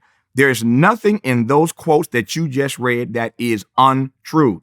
During the era of Obama, black people lost ground economically. That is a fact. When it comes to Trayvon Martin, the president had to do 2 or 3 different statements on Trayvon Martin before he finally got it right. He finally said, if I had a son, he'd be Trayvon Martin. But go back and check the record. There were African-American leaders. I was not invited. I was not included. But there were African-American leaders who went to the White House and met with the president and told him he needed to say something stronger on this case of this young boy named Trayvon Martin, who was killed in Florida. And then he came out with a different statement. So there's nothing in those quotes you read that isn't true. It doesn't mean Barack Obama is a bad man. It doesn't mean he's a bad person. It means he's human. It means he didn't get it right the first time. It means, as I said earlier, you got to push presidents into their greatness. And if you're holding somebody accountable, it doesn't mean you're hating on them. I don't hate Barack Obama. I just love my people. And I am never going to stand by idly when I think there are people who are not serving us as well as they can or should. Again, doesn't mean that they don't like us, doesn't mean they're hating on us any more than I dislike or can be accused of disliking or hating on them. All I'm saying is, if you're going to represent black people, then represent. You know, if you're going to be regarded as the first black president, then throw down for black people. That's all I'm saying. Other people come to the White House with their own agendas, and they get what they want. Barack Obama evolved on gay marriage, and the gay community got what they wanted. The Jewish community always gets what they want. Wall Street got what they wanted. The environmentalists got what they wanted. Well, I'll be doggone if I'm going to be quiet when it comes to the best interest of black people. Again, any president is the head of the American empire. And I am not pushing, I didn't push Barack Obama any harder than I pushed Bill Clinton. I didn't push Barack Obama any harder than I pushed Daddy Bush or Baby Bush or Donald Trump. I did not push Barack Obama any harder right now than I'm pushing Joe Biden. Tune in to KBLA Talk 1580. Listen to my show 3 hours every day and listen to my commentary about how Joe Biden is not being as progressive as he ought to be. I love the fact that he appointed a black woman to the Supreme Court, a black woman to the Federal Reserve, a black woman as UN ambassador. All those things are beautiful. Symbolism has its place, but so does substance. And I push Joe Biden almost every day on a substantive agenda for black people. Our people just weren't prepared to hear that kind of critique of the first black president. I get it. I understand it. I was never naive about it, but it did not allow me to abrogate my responsibility to tell the truth that I did know at that time. Wow. It takes you clearly, and I obviously I know this from researching you, but you are clear as day a big fan of my personal idol, Mr. Muhammad Ali. Absolutely. It takes real strength to speak out in the midst of sure opposition. So for you to speak out knowing that the very people you're serving and the very people you've been serving for so many years, they're not going to take kindly to those words. And many of them are not going to take the time, do the research to understand why you're saying what you're saying. They're just going to hear the footnote, the cliff note. They're just going to hear the highlight reel and run with it. I think that I gotta admire your bravery. I really do. Well, I've never met a man. I didn't mean to cut you off, but I've never met a person more courageous than Ali. And so you and I share that. Ali is the GOAT. He had no doubt about that. Yes, he is. And he's not just the GOAT in the ring. He's the GOAT outside of the ring. Because I think about this all the time. And I'm not trying to cast aspersion on anybody, and I'm not trying to call anybody out. But can you think, it's a serious question for you, Brother Shawn, and for your viewers. Can you think of any black athlete right now at the top of his game in his 20s or her 20s who would walk away from everything at the top of their game over a matter of principle? Ali said, when they tried to draft him, you can talk about me for however long, want me to fight against the Viet Cong, but ain't no Viet Cong ever called me nigga. That's right. And he refused. He absolutely refused to enlist and to fight in a war that was killing people he had never met, did not know, who had never done anything to him. And as you well know, he gave up his career. And for years, he was out of the ring at the top of his game. He's the GOAT because when he finally got back, when the Supreme Court ruled in his favor, and he finally got back, he went on to win the championship 3 or 4 more times. I mean, Ali is the GOAT, but he's not the GOAT for me because of what he did in the ring. He's the GOAT for me, Brother Shawn, because this Negro stood on his beliefs. He stood on his principle. I say to people all the time, you have to live your life by a certain set of immutable principles. You got to live your life by your own immutable principles. What is the mission statement for your own life? What are your principles for which you are willing to die? King put it this way: a man who has not found something for which he is willing to die ain't fit to live. You have to know what your principles are. And so Ali is my man, my hero, because of the principal position he took and refused to fight in that war. And I must tell you, as a child growing up in Indiana, I never imagined that my career, there's a great movie called Broadcast News that starred the late, great William Hurt, who died some months ago. And in that movie, there's a line, and the line is simply this: what do you do when your life exceeds your dreams? What do you do when your life exceeds your dreams? Well, I've learned over the years, when your life exceeds your dreams, you dream bigger dreams. You just dream bigger dreams. But as a child, I could never have imagined that I would ever get a chance to meet Ali, much less be his friend, and to have known Muhammad Ali and to have interviewed him and hung out with him at his house and gone to dinner with him and traveled with him. I can't begin to tell you how full I am right now. I'm so glad you raised his name, just thinking about Ali, because what he shows all of us is that at our best, our courage can come through. And I believe that courage is contagious. When you act and behave courageously, others will be inspired by that. So never surrender to cowardice. Always stand courageously. I'm so mad at you because I was actually going to close this interview with that quote: sometimes your life exceeds your dreams. Yeah, man. Because I've heard you say that on several occasions. It does, man. But that is such a dope quote. It really, really is. Interesting sidebar. I had an opportunity, and I'm sure I was not as friendly with the GOAT, the greatest to ever do it, Mr. Muhammad Ali, but I had the opportunity to visit him in his home. Oh, yeah. In Arizona. Mm-hmm. And I sat with him and literally watched The Thriller of Manila. One of the greatest highlights of my life. And then I'll go one better for you. You got me beat on that now. I've hung out with Ali. We were friends. I loved him, interviewed him a bunch of times, but I ain't never sat with Ali and watched The Thriller of Manila, man. You got me on that, Brother Shawn. You got me on that one, man. I ain't mad at you, brother. And I'll go one better for you. You remember his photographer, Howard Bingham? My dear friend, I loved Howard Bingham. Yep. Rest in peace. God bless his soul. Howard took the pictures of us that day. Wow. So it wasn't so much that I got a chance to be with my idol. Howard Bingham, who has taken all of those incredible photos that we know of Muhammad Ali, going back to Muhammad Ali in training camp in Miami in the 60s. The pictures I have is taken from his camera. So God bless him. No, okay. if you have any photo of you and Ali taken by Howard Bingham as you do and I do, that is an honor in and of itself to be photographed by Howard Bingham with the champ. And I've had many days in my life where Howard and the champ and I sat and had lunch and dinner and breakfast and just hung out. And again, just the joy. I believe in being in the moment, right? Somebody once said that life is not so much about the breath that we take, but about those moments that take our breath away. And every time I was in Prince's presence, it was never lost to me. Negro, this is Prince.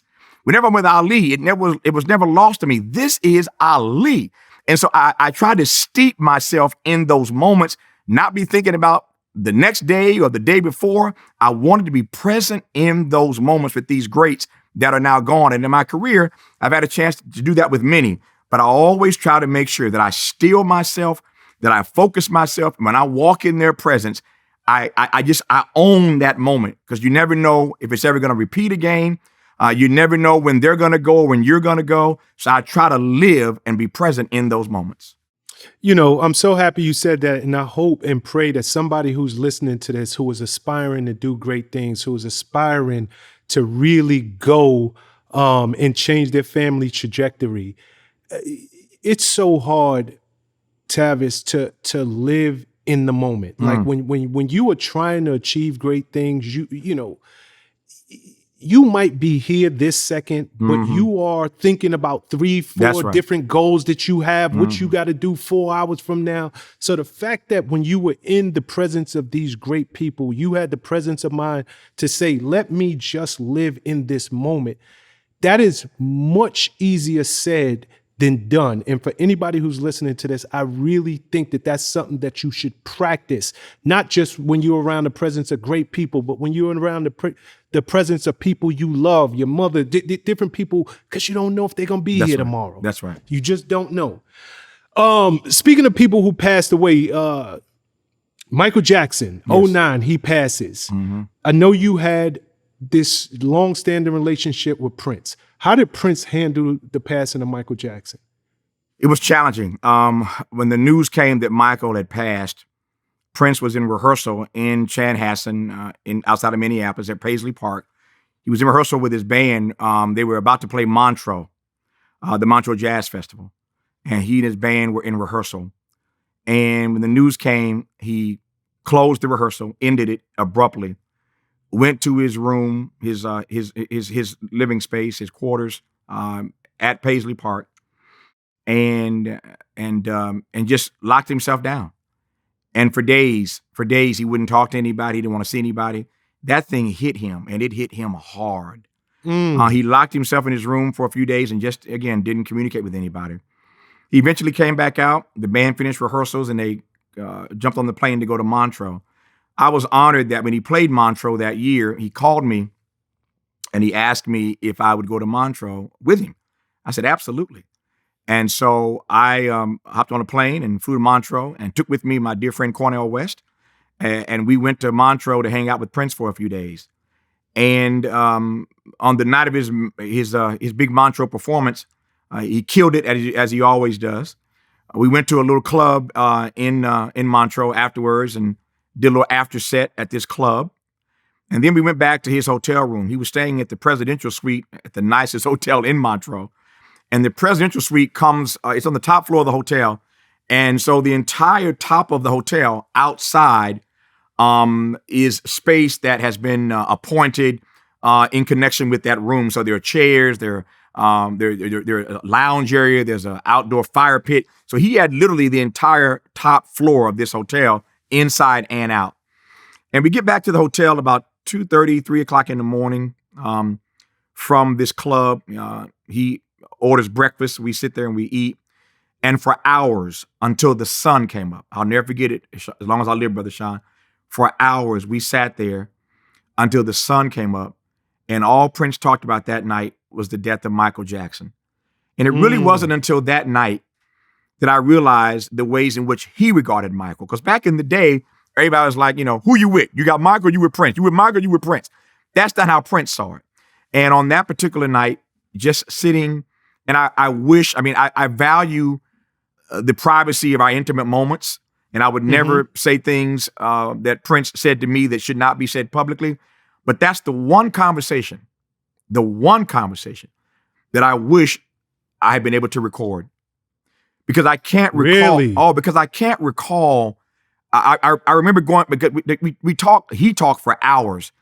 And I remember when it was all said and done, I went back to my hotel room and I scribbled notes as fastly as I could, as much as I could recall from what Prince had to say that night about Michael. But we sat for hours and Prince just downloaded on what it meant to him that he had shared this earthly stage with Michael. And it was just a beautiful night. And I did very little talking. Dr. West did very little talking. It was mostly Prince just talking and offering his reflections and remembrances and just opening up his heart about this brilliant artist named Michael Joseph Jackson. But again, if I could ever have recorded just one conversation, I've got many recorded, but that's the one that I wish I had on tape, just to listen to him talk about Michael Jackson and the respect he had for Michael and Michael's craft. It was a beautiful moment, brother. Let me ask you, did he admire Michael from afar? Meaning, obviously, he's a musician. He's an artist in the truest sense of the word. Did they have this personal relationship where they were on the phone 2, 3, 4 times a week? Or was it just real admiration for a fellow artist that I know what it takes to rise to the top of your craft. Yeah. And here I am sitting on one side of the auditorium and I'm at the top of my craft. I'm Prince. Yeah. But there's this other guy. I might not speak to him often. I might not hang with him. I don't know, what's his favorite food, but I just have a deep admiration because I know what it takes to get to where he's at. Did they ever have a personal relationship, or from what you're talking, it just was truly admiration as a human being and as an artist? Yeah, they were never connected personally in that way. But as you well know, game recognizes game. There you go. Game knows game, man. And to your point, Michael respected Prince and Prince respected Michael. This is also a true story. Michael Jackson was once asked why he, didn't like to sleep. And we all know, sadly, he sort of died because he was put to sleep and never awakened. But Michael had to have help, literally, to go to sleep. He never wanted to sleep. And once he was asked why he didn't like to sleep. And he said, I'm afraid that if I sleep too long, God's going to give all the good ideas to Prince. If I sleep too long, Prince is going to get all the good ideas from God. And so I can't go to sleep. And Prince was sort of the same way. I mean, as you know, he had 10,000 plus songs in his vault that have never been released. And we'll be hearing Prince songs for time eternal because there's so much stuff in that vault. But they had a healthy respect for each other. I think it's fair to say. Again, game knows game. When I sat with Prince that night, all night on the top of that hotel in Montreux and listened to him talk about Michael, it was just clear that he respected him for his craft. I think the one thing about Michael that you can't fade, and Prince couldn't fade this either, Michael is perhaps the greatest showman that ever lived. Absolutely. I mean, you can't fade his showmanship. So even if you're a Prince fan like I am, I'm a fan of both of them. But you cannot fade Michael Jackson's showmanship. And can I just tell you, and I don't recall when this came out, and obviously Prince was still living, but I don't think that Prince and I ever discussed it. And now in retrospect, I wish we had. But that This Is It documentary about Michael. Yep. As he's preparing for his last, what was supposed to be his, This Is It, the This Is It tour. For those who've seen that documentary gives you a glimpse into the way Michael worked. It gives you a glimpse into that Negro's genius. Yes. And I don't, I got a library full of stuff. But when that documentary came out, I called my friends who were behind that and asked them to get me a copy of it because I had to make sure that I had a copy of that This Is It documentary in my library.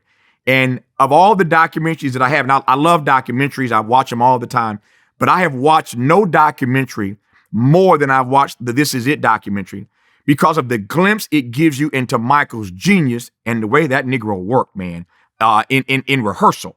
And so I just love it. And Prince and I, again, never had a chance to talk about that specifically, but you see Michael's genius and the work that he was unafraid to put in that documentary. And again, with Prince, I saw that up close. I didn't have to see a documentary. I'm at rehearsals. I'm watching the way he does things. I'll tell you, you got time for a quick story about Prince? Absolutely. Let's do it. So Prince was on my TV show any number of times, as you know. Any number of times. I'm going to do this as fast as I can. On my show any number of times as a guest. I'm the one person he always loved to talk to on television. He would pop up on the Tonight Show or someplace and perform, but he would sit and talk to me and perform on my show. We were friends. He was never, shy about opening up to me privately or in public. So he came on my show all the time. One night, Prince comes on my PBS show. And on this particular night, the way the show is going to open is I'm going to stand on my mark in front of the camera. Prince is seated behind me on a stool.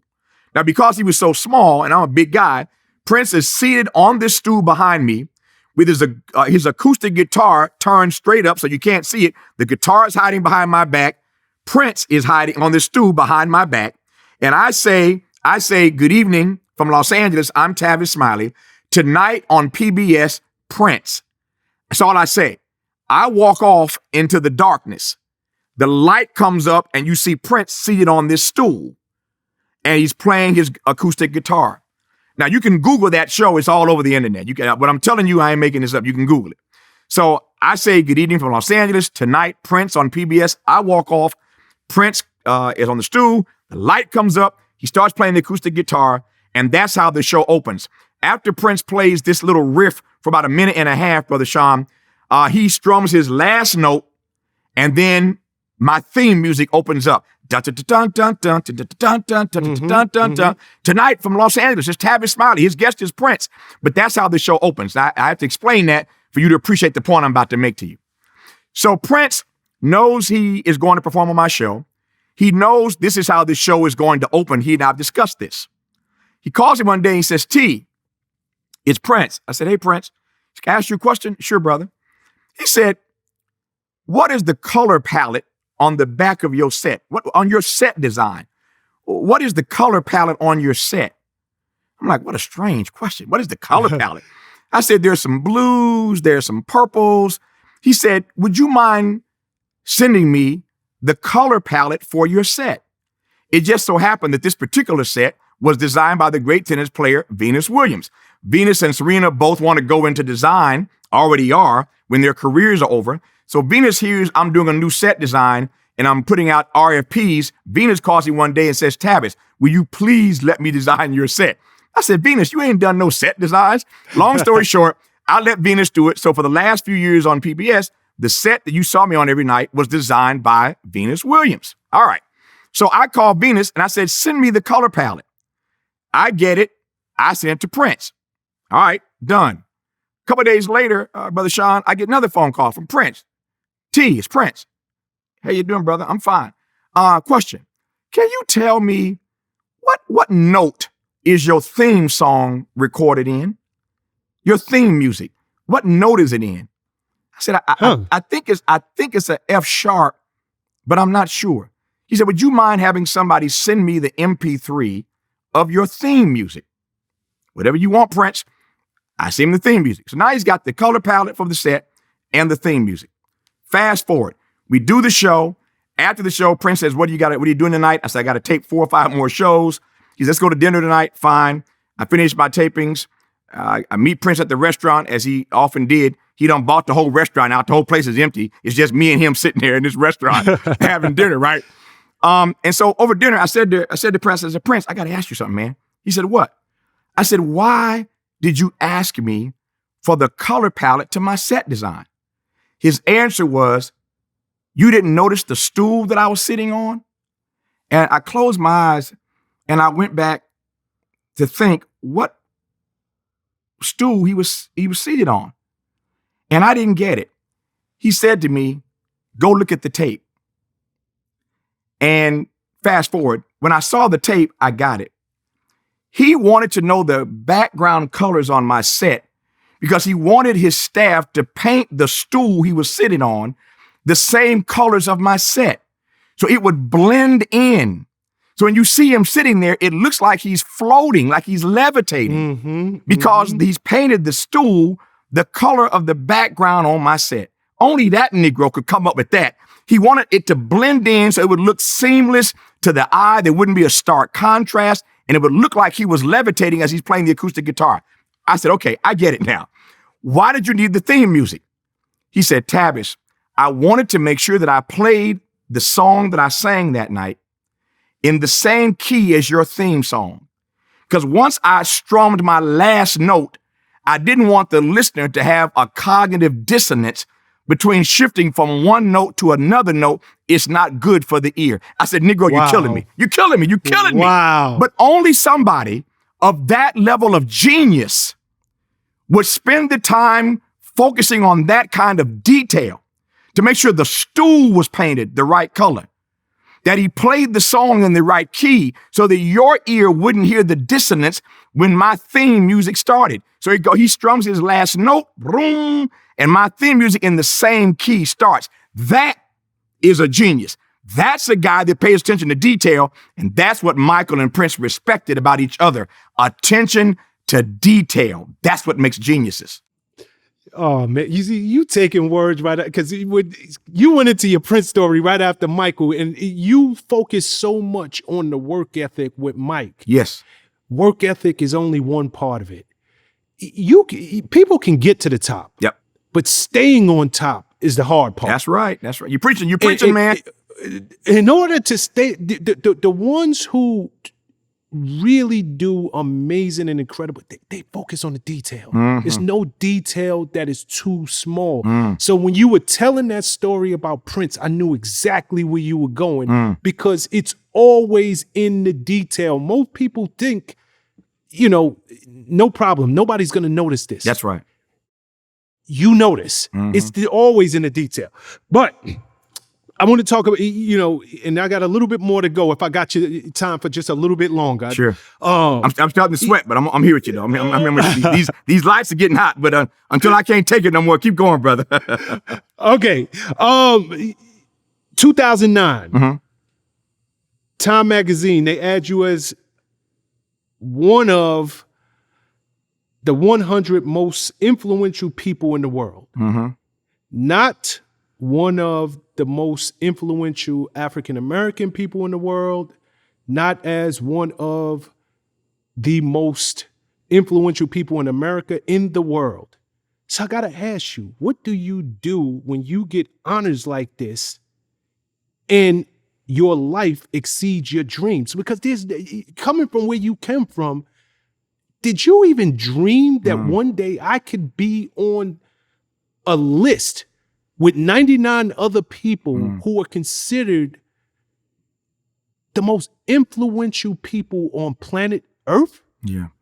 Well, the short answer is it makes you one of two things. And I believe that what it really does is pushes you further or deeper in the direction of who you already are. People fundamentally don't change in that way. You are who you are. And so if you were arrogant before you were on the Time 100, if you were arrogant before your star on the Walk of Fame, I've been blessed to have that. If you were arrogant before 20 honorary doctorate degrees, which I have, if you were arrogant before that, you're going to be more arrogant after that. But my mother taught me as a child, before honor comes humility. She sat me down one day, literally at the kitchen table, I'll never forget. And she made me read this Bible verse. And the Bible verse essentially says, "Let another man praise thee and not thine own mouth. Let another man exalt thee and not thine own lips." So let others exalt you. Let others praise you. You ain't got to do it for yourself. And if your stuff is that tight, it's going to come anyway. If your stuff is that cold, the love is coming your way anyway. So spend your time trying to be the best of whatever you are. Dr. King put it this way, that if it falls your lot in life to be a street sweeper, you sweep the streets like Michelangelo painted pictures. Sweep the streets like Shakespeare wrote poetry. Sweep the streets so well that when you die, all the host of heaven will have to pause and say, "Here live the world's greatest street sweeper."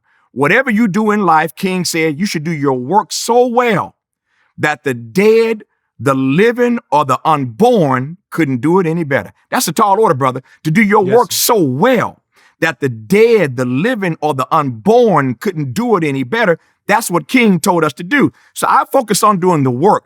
If you do the work, the accolades will come. And again, if you're already arrogant, you're going to be more arrogant.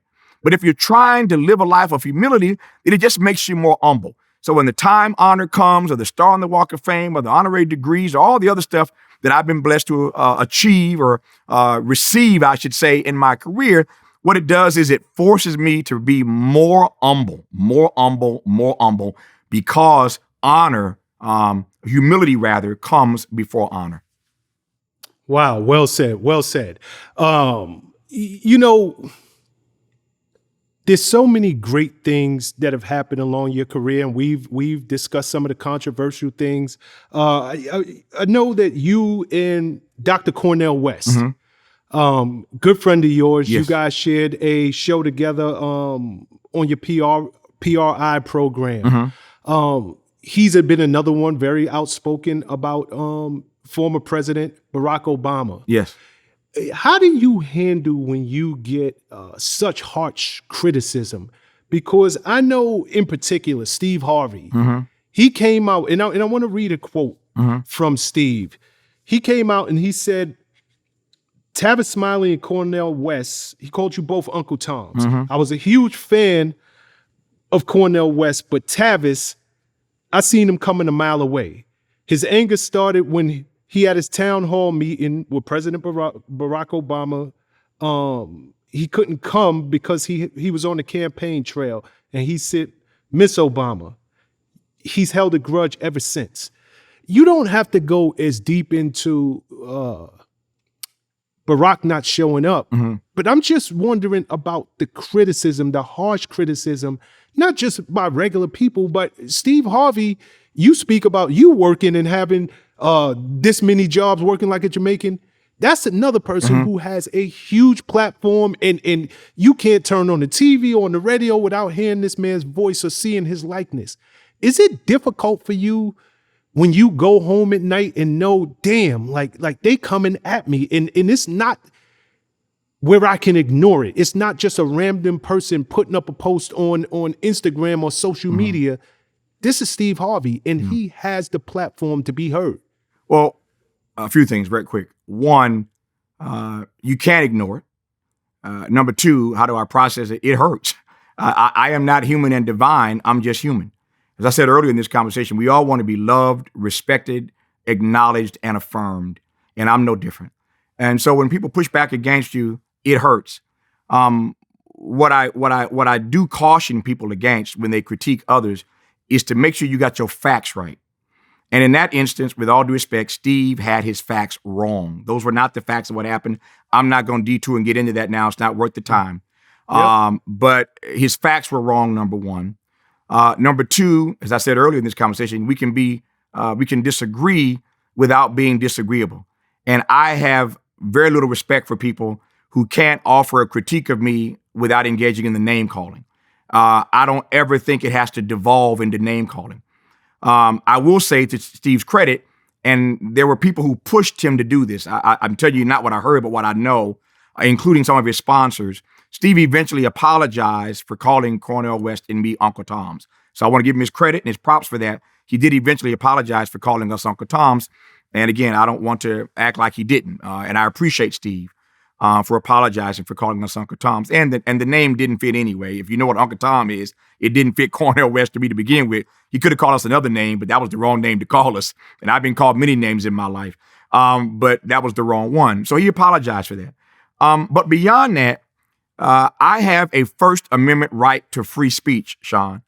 I do not have a First Amendment right to be liked by everybody once I use my free speech expression and utter something. So I'm a big boy. I take a big boy pill every morning I wake up. And I understand that throughout that day, there is something I say or there's something I may say or do that others will disagree with. People are entitled to their opinions. Again, I think it doesn't have to devolve into name calling, and we ain't got to be ugly and vicious with it, but people don't have to agree with everything I say. My mama doesn't agree with everything I say. So I am never bothered by the fact that people disagree with me. I'm not bothered by pushback. I am not afraid to have people challenge me to re-examine the assumptions that I hold. I am not afraid to have folk help me expand my inventory of ideas. I told you earlier, I don't have a monopoly on the truth. I'm always open to seeing a deeper, greater, more significant truth. I'm humble enough in that regard. So I don't have a problem people disagreeing with me. I think there's a way to do that, and I try to treat others with the same level of respect. I critique Barack Obama, I critique Joe Biden, all kind of people. That's my job, to raise these issues and to give you my take on it. But I try to always be respectful in the process of doing that. Finally, let me say this. At the end of the day, I don't spend a lot of time paying attention to it. The more time I spend listening to detractors is the less time I have to work on my project. So I don't waste time reading, commenting. You can't find anywhere in the media where I'm on Twitter or any place else responding to haters. I just don't do it. I don't have the time for it because I'm too busy in the laboratory trying to give them something else to hate about me. That's what I'm working on, giving you something else to hate on. But I ain't got time to be bothered with you and your comments because it distracts me. It detracts me from the work that I need to be doing. I'm here for a reason. I've got a calling. I've got a vocation. I've got a work and a witness that I'm going to be held accountable to. And at some point when I die, which I hope is no time soon, but we all going to eventually do that dance with mortality. Every one of us is going to do that dance one day. When I get to my maker and he asks me, what did you do with the gift, the skill, and the talent that I put in you? I want to be thoroughly used up. My report, I want to be that I used every ounce of everything you gave me to try to leave the world better than when I found it. I want to be thoroughly used up. And I don't have time to waste dealing with haters and dealing with detractors. And so I don't focus on it. Understood. Well said. Well said. Just bringing this thing current, and you've been so gracious with your time, and I thank you so much. Just got a few more questions before I let you walk up out of here.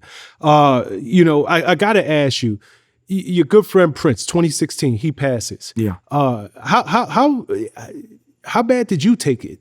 Because you spoke about him so dearly in this conversation that I almost can't let you walk up out of here without. How did that affect your life? Because you guys clearly had more than a business relationship. Yeah. I'm still processing it is the short answer. I'm still processing it. I miss him. There are days, there are moments, there are occasions when I wish I could talk to him, to seek his advice, to seek his counsel. You can best believe there was more than one time in trying to build and establish this new talk radio station, KBLA, that I wanted to talk to him, again, get his advice, get his counsel, get his support, just get his take on things.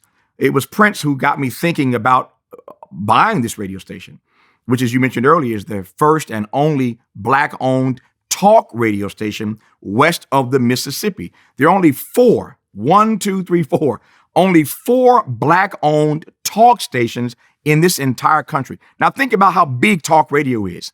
Think about all the voices on talk radio. I call talk radio a conservative citadel. The lineup is all day, all night, all white. That's the lineup. All day, all night, all white. Only four Black-owned talk stations. But Prince for years was telling me, Tavis, you got to own your content, man. Content is king. The reason why he had that word slave etched in his beard is because he was a slave to Warner Brothers. Warner Brothers would not give that Negro back his masters. He finally got them. And I just saw Anita Baker the other day, finally got her masters back after 3 decades. Shout to Anita so people Baker. have to fight for their masters. And Prince was in a fight with Warner Brothers over those masters. And that's why slave was on his face. My point is, he would always tell me, don't be like me. Own your content. Own your masters. And to this day, I'm very happy to say that I own all of my content, all of my shows, all of my books. I own my content. I built my own office structure. Come down to Crenshaw Boulevard. You'll see our building, the Smiley building. I believe in owning my stuff. One of the conversations Prince started having with me before he died, sadly and tragically, and I think untimely, was the conversation about the following. He said, Tavis, I've been telling you for years that content is king, and I do believe that. But I got a new framework for you. I said, what, Prince? He said, content is king, but distribution is emperor. Content is king, but distribution is emperor. And I want you to start thinking about the next move in your career. And I believe the next move in your career ought to be toward becoming a distributor of your own content. And that's what sowed the seeds of me thinking about how to own my own delivery system. And that's when I went to work and thinking about what that would be. And lo and behold, it's KBLA Talk 1580, our flagship talk station in LA that I hope to build into a Black talk radio network across the country. But for Prince, were it not for Prince being in my ear, even after he was dead, replaying over and over and over again, distribution is emperor. Distribution is emperor. You got to own a delivery system. I've been thinking about that, and that's why I am now. So even in death, Prince is still profoundly impacting my life, and I'm processing every day what it means to be without him. But I miss that brother sorely. I miss him deeply. The one great thing about music, and for that matter, whether you're talking Prince or Michael Jackson or VladTV, the one thing that is irrefutable is that once you do good work and people get a chance to view it or read it or listen to it, it stays there forever. And so I miss that brother. I miss him eternally. And yet I never get enough of hearing his music. And it just does something to me every time I hear him come on the radio or playing in my studio or in my car. It does something to me. His contribution is irrefutable. It is incontrovertible. And that's what it means to do great work. I believe simply this, that your life, the work you do in your life becomes your afterlife. The work that you do in your life becomes your afterlife. So if you do good work in your life, your afterlife is going to be okay because they still going to be talking about you. They still going to be reading you. They still playing your music. So do your work again so well that the dead, the living, or the unborn couldn't do it any better. And even when you're gone, Negroes will still be talking about how cold you were while you lived. Whew, those are some deep words right there. 2017, Prince passed in 16, I believe. Very, very rough on you. 2017, you sue PBS for wrongful termination. Ultimately, you lose in court, but you have appealed. You got caught up in something that so many people are being caught up in. And I guess my only question to you is, why did you choose to fight? Most people get recommendations from their PR company, from people close to them. Protect your career, protect your good name. Just stay shut. It'll blow over. Tomorrow, something devastating will happen in the world, and they'll completely forget about this. You chose to take a very different route, and you actually took PBS to court, wrongful termination. What was your motivation behind that? Very simply, my name is all I have. That's it. My name is all I have. And there's no deep answer to it. And you're right. I had friends and even family, and certainly my lawyers, even though they were well paid, were telling me to settle this case. I've not talked about this aspect really publicly. I will say it to you on VladTV. But it got to the point where PBS realized they'd made a mistake, and they started offering me a settlement. And the numbers started pretty low because they always want to disrespect us. But by the time they made their final offer before I went to court, and let me just say, literally on the steps of the courthouse, as the trial was about to begin, their lead lawyer made a final offer to my lead lawyer. I was not at the courthouse yet. My lead lawyer called me back in my hotel room on my cell phone and said, Tavis, they've upped this offer one more again. And as your lawyer, I'm encouraging you, I'm counseling you, take the offer. And all I can tell you right now until I get around to writing the book is that PBS's offer escalated and escalated and escalated. And by the time I walked up the steps into the courthouse to begin this trial, their offer was in the millions of dollars. Into the millions, PBS offered me money to settle this case. And I refused because it's not about money for me. It's about my good name. It's about all the years I've spent trying to build my career based on integrity, on courage and conviction and commitment and hopefully character. That's what I've tried to build my career on. And so for me, it was just about my good name. Unfortunately, we got an adverse decision from the jury. It didn't help that 2 days, 48 hours prior to the jury getting the case in my trial, Harvey Weinstein was found guilty in New York City, so the timing was horrible. This was prior to the racial reckoning movement where the country came to really deal with the issues of the way we maltreat Black men and Black women after the murder of George Floyd. So in many respects, the timing of the case was not good for me. And so that's why the case is on appeal. And perhaps somewhere down the road, I will be able to celebrate a victory in the trial aspect of my case. But I'm not worried about that. I'm not losing sleep. I'm back to work. Thank God for Jesus.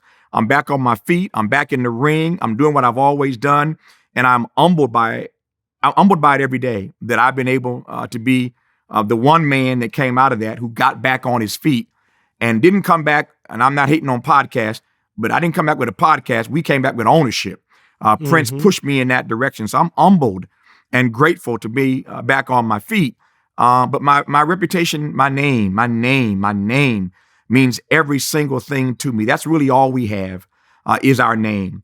And I'm not going to let anybody besmirch that. You're not going to lie on me. You're not going to scapegoat me. I'm not going to let you get away with that.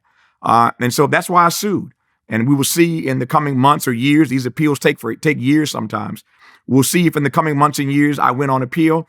If I don't, at this point, it doesn't matter. Again, I'm back on my feet. I'm doing what I do. But the record will state, whenever my time is up, the record will state that he denied it on day 1.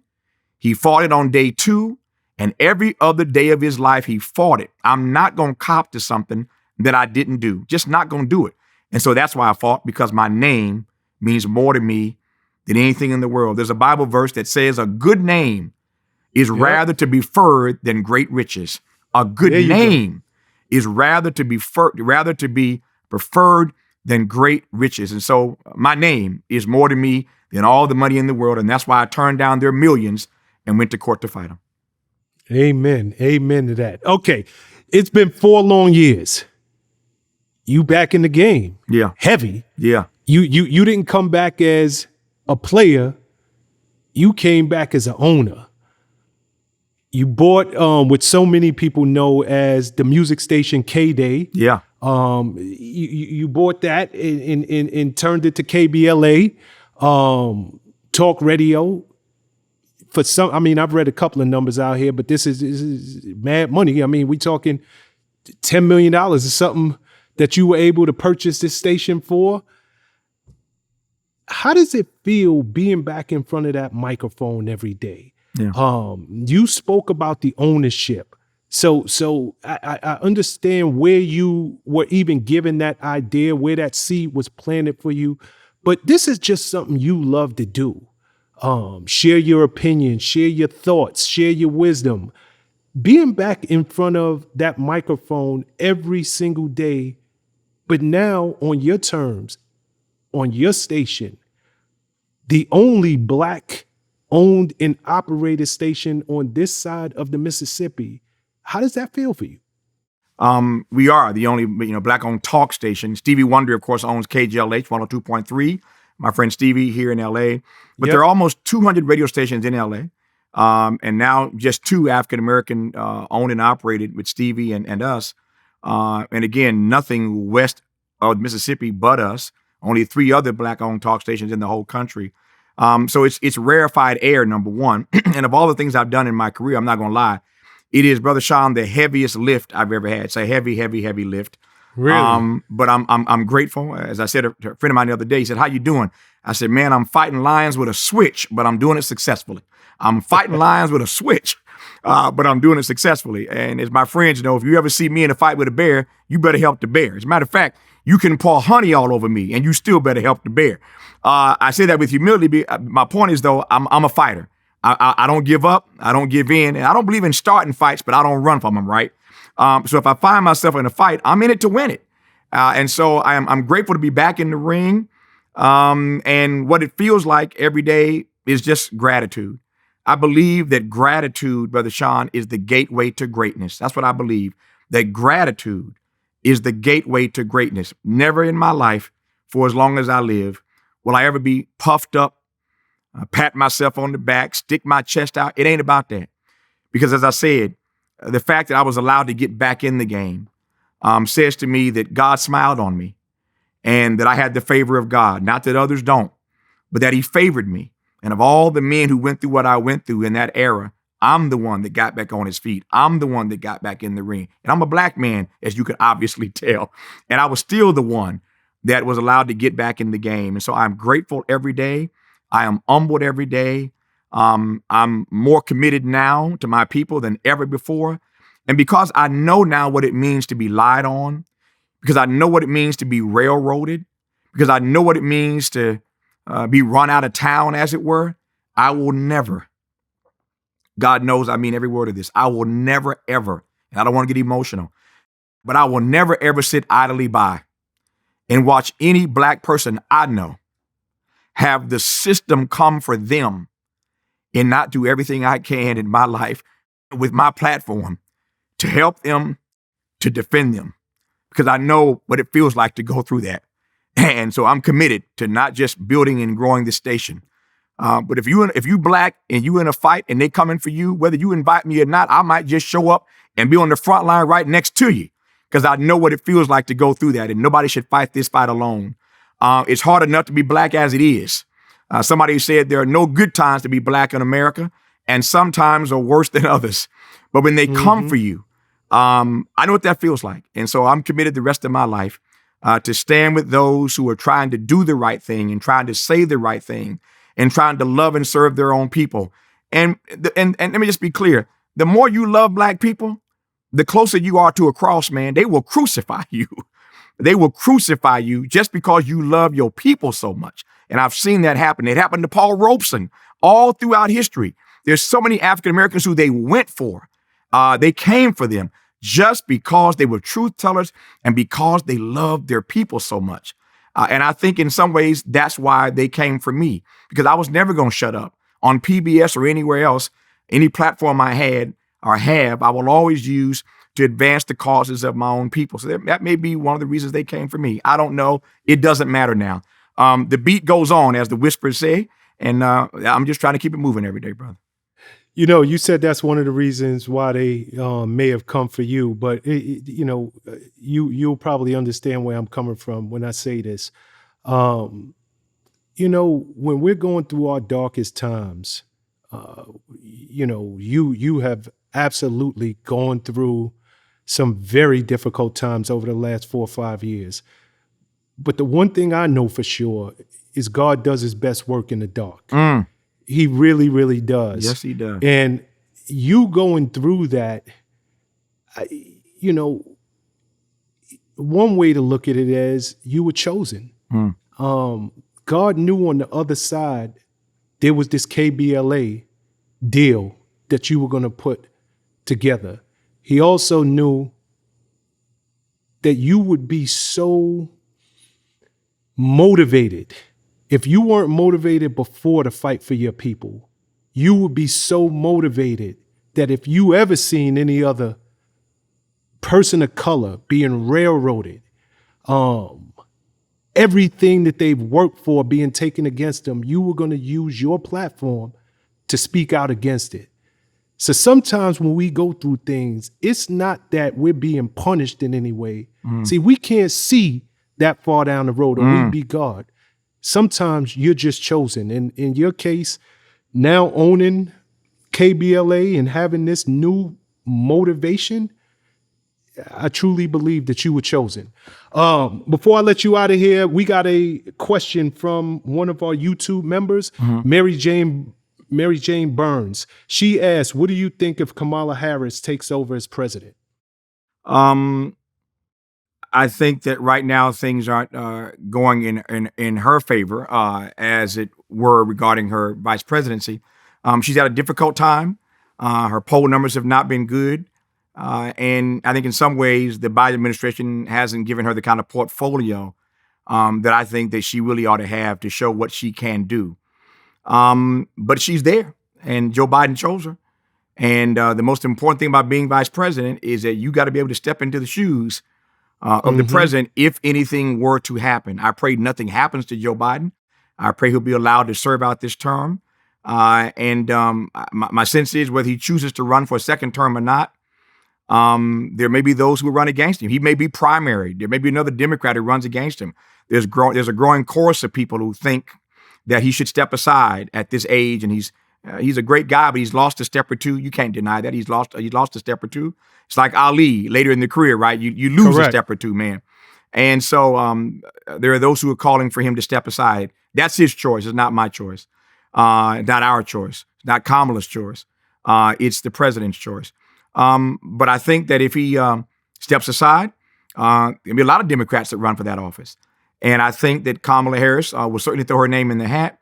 And I will say this, that of all the persons right now whose names are on the list who may run, Pete Buttigieg, Elizabeth Warren, the governor of my state, California, Gavin Newsom, Governor Pritzker in Illinois, there are a number of folks whose names are on the list. Kamala does have one thing going for them that they don't have.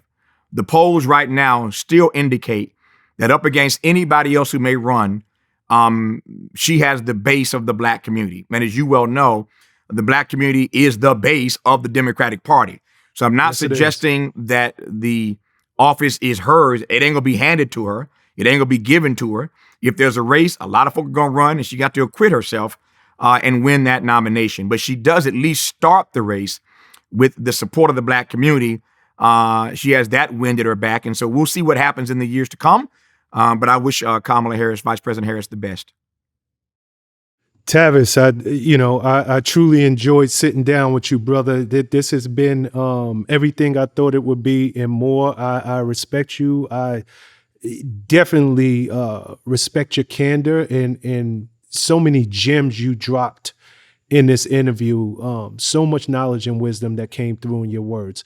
So I appreciate you on behalf of everyone at VladTV. Thank you so much for your time and dropping by, and continue blessings and success to you, my brother. Brother Shawn, as my friend George Wallace would say, I love you and there ain't nothing you can do about it.